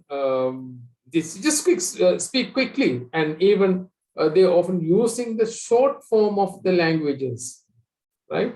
For example, as soon as possible. For that, they'll say ASAP. When they write it, ASAP, right? So they are direct in their communication. Now you probably understand when they say direct in their communication, what sort of people are there? In this Discord, what sort of people are there?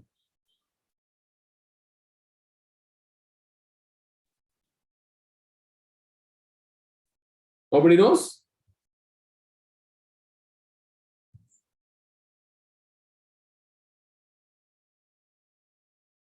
Nobody knows about it, or no one is bothered about answering it?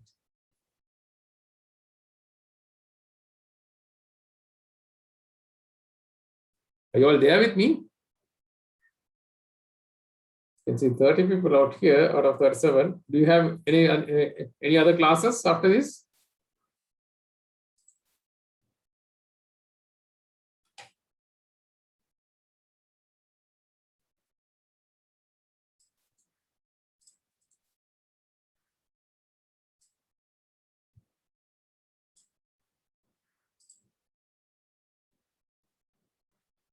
Are you all with me?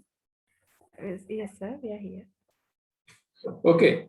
So I said that especially the directors, they are they wanted something like yesterday, and they are direct in their communication. So what sort of people are there? In this group, we discussed about 4 categories. What sort of people? Director, I think. Detail. Strict. Right? So it's they usually put self into the leadership position, and they keep that in mind, that the person think in terms of whatever the projects or activities that need to be completed, right? That is the sort of way they used to handle it. So that's the way. Sometimes they even forget others care about the processes much as,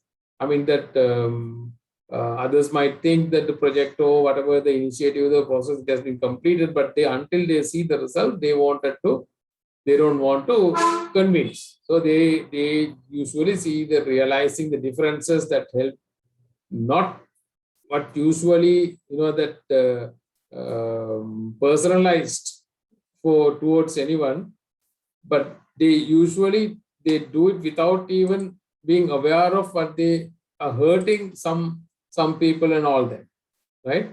Other type of people, like the party persons, where this is the people, they are mostly friendly, and they are mostly the optimistic, and also they are informal as well. So the directors, when it comes to, they are very formal, but these people are kind of very informal. They used to have okay, let's have a coffee and just have a chat, something like that. Only they talk, and they usually enjoy their life, and they also communicate very clearly, and they are kind of energetic, and they are also kind of very creative. Usually they give the opportunity to establish the new goals and visions, and also they try to enthusiast. They are sort of enthusiastic people. And I mean, it is, you will feel that very pleasant to work with them. Again, that you don't take this as personally, but you realize that you might have to be more gently with them, with those people, where the information that you are trying to get from them, or get some works that you're trying to get from them, it will be much more easier. Another type of people you will come across, stabilizers, where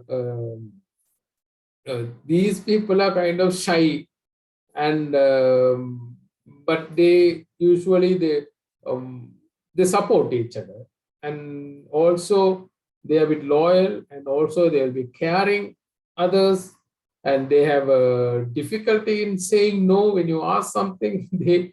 Really they say no to anything. They'll try to help you. They give their space and to speak, and they don't interrupt you. They listen to you carefully, and they let you speak out what you feel, and try to give you the comfort. Yes, I'm there to carry you. You can openly tell me whatever issues and all that. That because they are quite, don't ignore most of them. They assume they are, I mean, they feel that they have nothing to contribute, because it is, their involvement is much more, how would I say that, they ignore certain things that which could have been done by them. They assume that they have nothing to contribute, right? So those are the sort of people when it comes to stabilizers. Then the other is the accountants. Yeah, every team, they look at in numbers. They are very systematic. They attend to the details involved with finance and filings and so on. And they usually involve with persons, and they give the opportunity to share their knowledge, ideas, and all that. If you talk to them, so these are the type of people that you usually come across. This, each of these 4 types are valuable in the organization. I mean, they have their own strengths, and they have their own weaknesses. So as a leader, get to know each member of your team and learn to appreciate their varied strengths.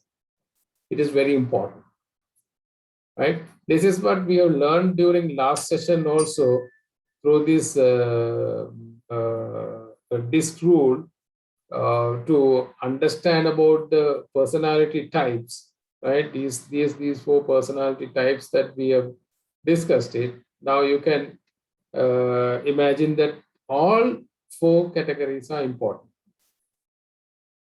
for an organization to have a smooth run, to handle the conflict. Otherwise, if you don't have these divisions, you won't be able to sort out the problems. Suppose everyone is high D, all are directors. When there is a conflict comes in, that's the end of story. You won't be able to fix the problem, because everybody start looking at it the same end. Then you can't find a common ground, right? So don't dismiss them, any of them, for not having some character, because they are, I mean, that they are different. They have, some of them have direct to the point, but they're being blunt also. We have seen that, right? High D, low C. They're direct to the point, but they're blunt, because they don't have much of the information. So you got to learn how to work with them. And how can you involve them with your decisions, your engagement activities and all that, and how to appreciate them. Because each people are special in that if you look at from that point of view, that's what I told you, you have to wear their socks into you and see, put yourself into that position, see how you feel. If you start feeling on that, you will see it's what they feel is right. You have to look at the problem from their position. All these issues, conflicts coming, when you try to put your perception, your views into someone else.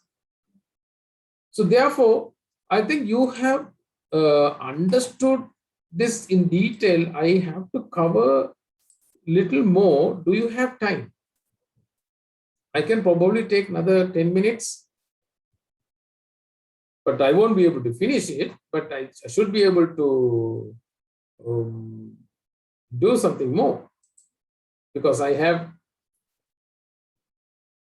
another, let's say, another 15 slides to cover, but these are very deep subjects. What do you think? Do you have another 10-15 minutes? So anyway, we have time till 3:15, right? So can we continue for about another, at least another 15-20 minutes? Nobody's speaking. That worries me because I don't know whether you are in the class. Okay, creating empathy by what we think. Now, the role of empathy is, we call it a communication, right? The empathy is seeing another's feeling and attitude the way as we experienced. So we have to put ourselves, that's what I said, that we have to put their socks into us and see how it fit into us and how we feel it. We have to, when they send an email, when we send an email or message, we have to read it as them and see how we feel it. Right? If you're being able to be empathic towards a person we are communicating with, will open wide channels of communication and understanding. So empathy is learning to listen with your head and your heart, right? It is not just your heard and process it in your head only, but with your heart. So then only you should be able to create empathy, but we need to recognize that the people are able to sense what we really think about them. Even though we may be a skill set acting a part, one stage the truth will come out. And if we do not genuinely have respect for someone, they will sense this for sure. The way we think about the other person will communicate itself to them. And this will enhance or seriously jeopardize our chance of effective communication with them. So remember, our perception is definitely going to be visible to them. They take seriously on the other person's need and concerns. We may think that these needs and concerns are inappropriate or may not be important, but they are real to the other person. And as we need to take those things very seriously. And we must value their rights to their feelings and attitudes, which is the results of their life experience. And we may not be able to relate to their feelings and attitude, but it is important to relate to them as a people.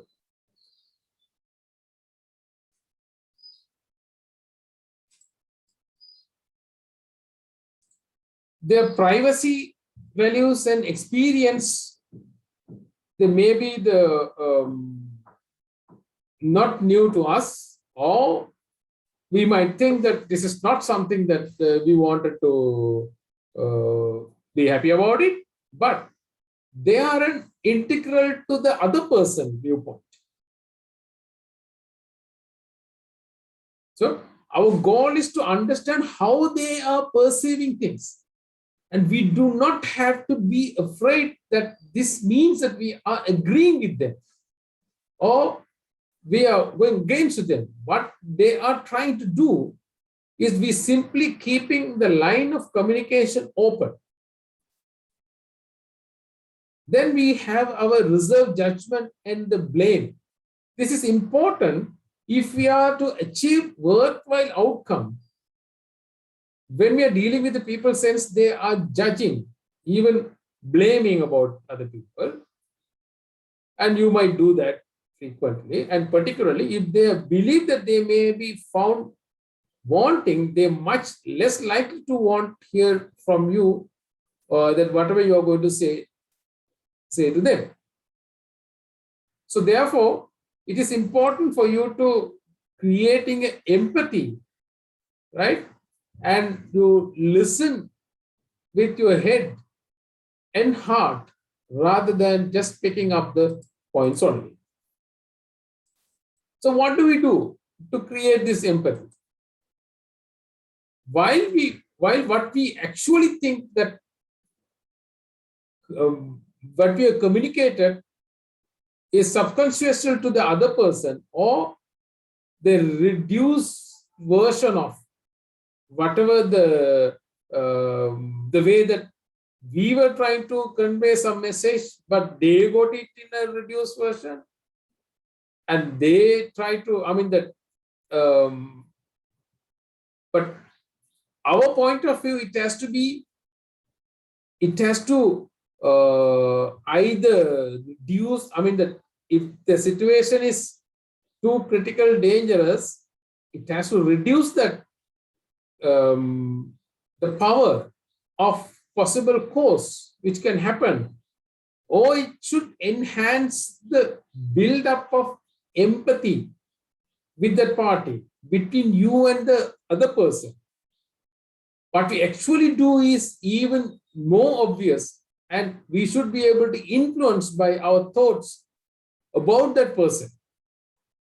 So it is important for us to build that skills among ourselves, be aware of an respectful and cultural differences.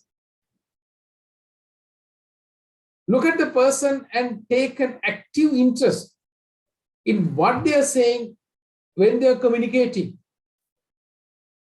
You should be able to ask the relevant question for clarifications if you think that you are not getting the right point.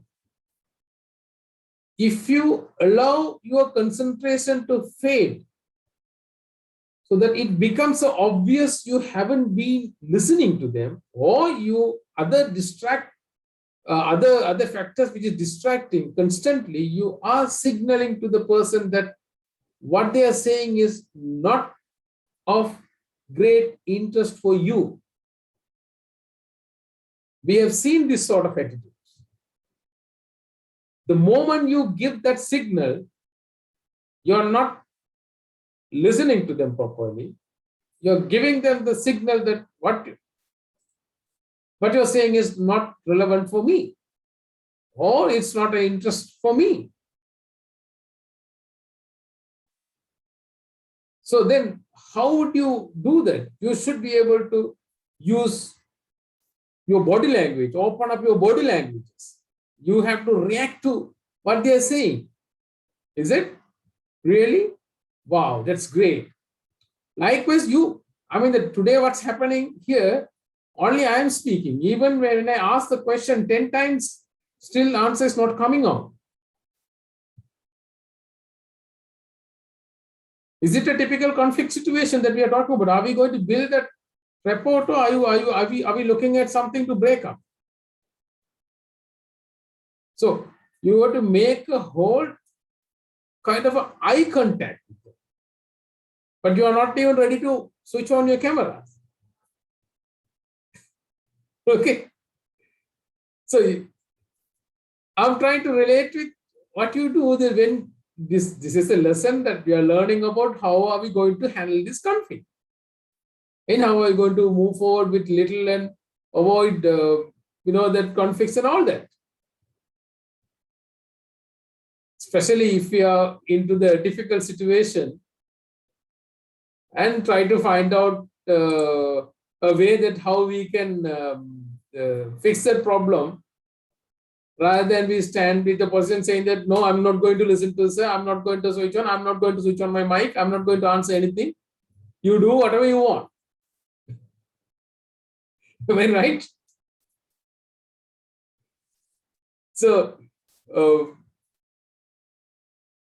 Amit, you got to be aware of that facial expression. Unless you can read that facial expression from the other person, it's going to be very difficult. Right? I didn't cover that part during my session because there is a different session to talk about the body language, facial expressions. There are special learning for that. And how you give that pleasant expression, smiling. And when you're showing that you're concentrating about something, that means you're giving signal, okay, now whatever I'm telling you, it started processing on his brain. Right? So try to make a gesture such as some sound. Oh, wow, that's great, that's brilliant. And that when we do that, when we give the acknowledgement, and when we use the warm vocal tone, telling you right. So you have to use, is it? That's it. So then you building on top of that. The moment, I hope I'm audible. So you don't let it become that the cold or the flat or that don't raise it to the conversation doesn't go as you had planned. Try to keep it your voice warm and encouraging with them. So those are the points that I wanted to highlight. Right now, next is the empathy. Right, the empathy is about it's certain words, so that perhaps block empathy with how we treating and ordering and criticizing someone. We use them without realizing the damage that they can do. And when we when we have finished with whatever we wanted to convey, whatever thoughts that we wanted to express it, we have often lost it. We have lost our chance to communicate to the other person. So it is important for us to being dominant or domination. In terms of domination, mean you are kind of threatening. Right? If you are able to get to work on time, we'll have to review your job here and you do it, or else you're going to face it.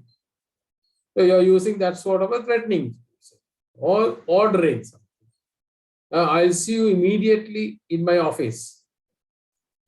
You're calling a person who's not there. You're saying, okay, I don't care where are you. I want to see you immediately. Criticizing. You say whatever job that is done, you're saying you don't work hard enough. Something like that. So likewise, you can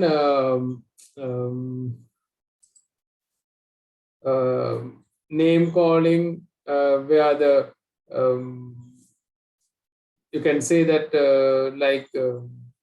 it's only idiot can think like that. Without saying that he is idiot, you say that only idiot can do like this. Or you are something like this. I mean, solving is something that you can say, yeah, you should have said no to that. Yeah. So why did you accept it? Huh? Then now that you have to face the situation. Likewise, those are the domination when it comes to the blocking that empathy. So these examples, of course, these things can easily slip out from our mouth, but they are quite destructive to develop the relationship. So let us quickly look at empathy block. There is a few more thing, empathy blocker, and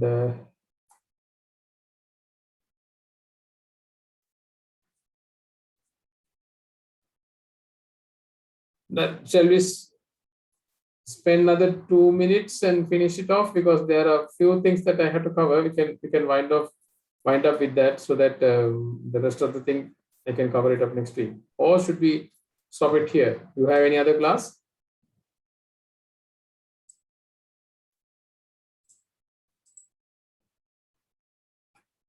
Do you have any other classes, or should we stop it here? And we don't have any class after this, sir. Okay, then let's spend another 5 minutes and try to finish this assessment. Okay. So, other empathy blocker is the manipulation, where withholding relevant information, because if you know more about what you see, that you try to interrogate them, and then you try to ask question like how many hours did you take and all that sort of story, and then you pricing to manipulate. So there can be situations you can say that you are so good at report writing, so I would like to do this job. And those things, I mean that when someone is good at something, that we try to get more things from them. So those things might be a showstopper as well. So other part of blocking the empathy is disempowerment, right? It's about diagnosing motives. Yeah, you are you say that you are a very possessive person, and ultimately advice untimely advice mean if you are just starting up your desk, you wouldn't be in this panic. I mean that the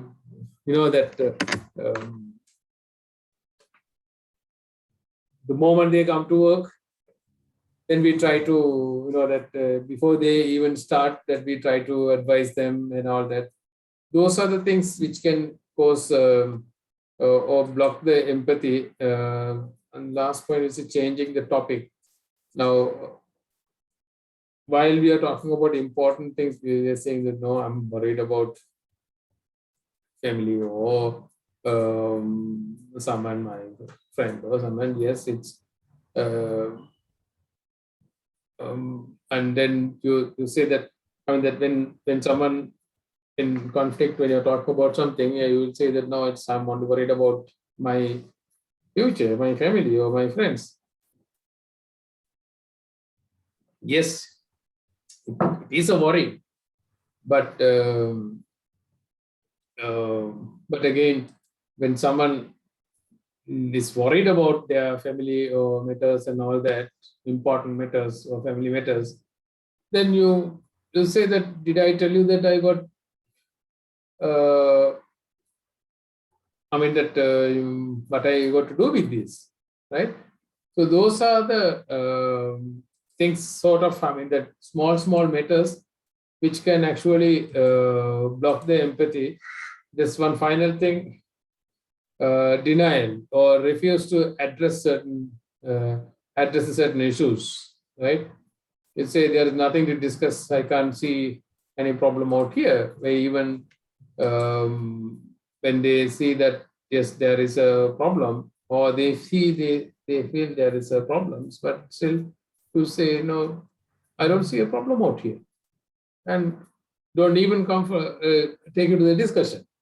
So those are some of the empathy blockers which could cause the relationship.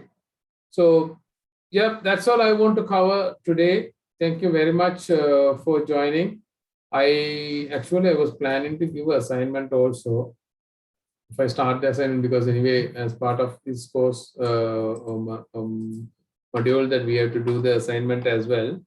I will convey the message now. There are a few more slides to be covered, so I will cover it up during next session, and then we'll take it on from there.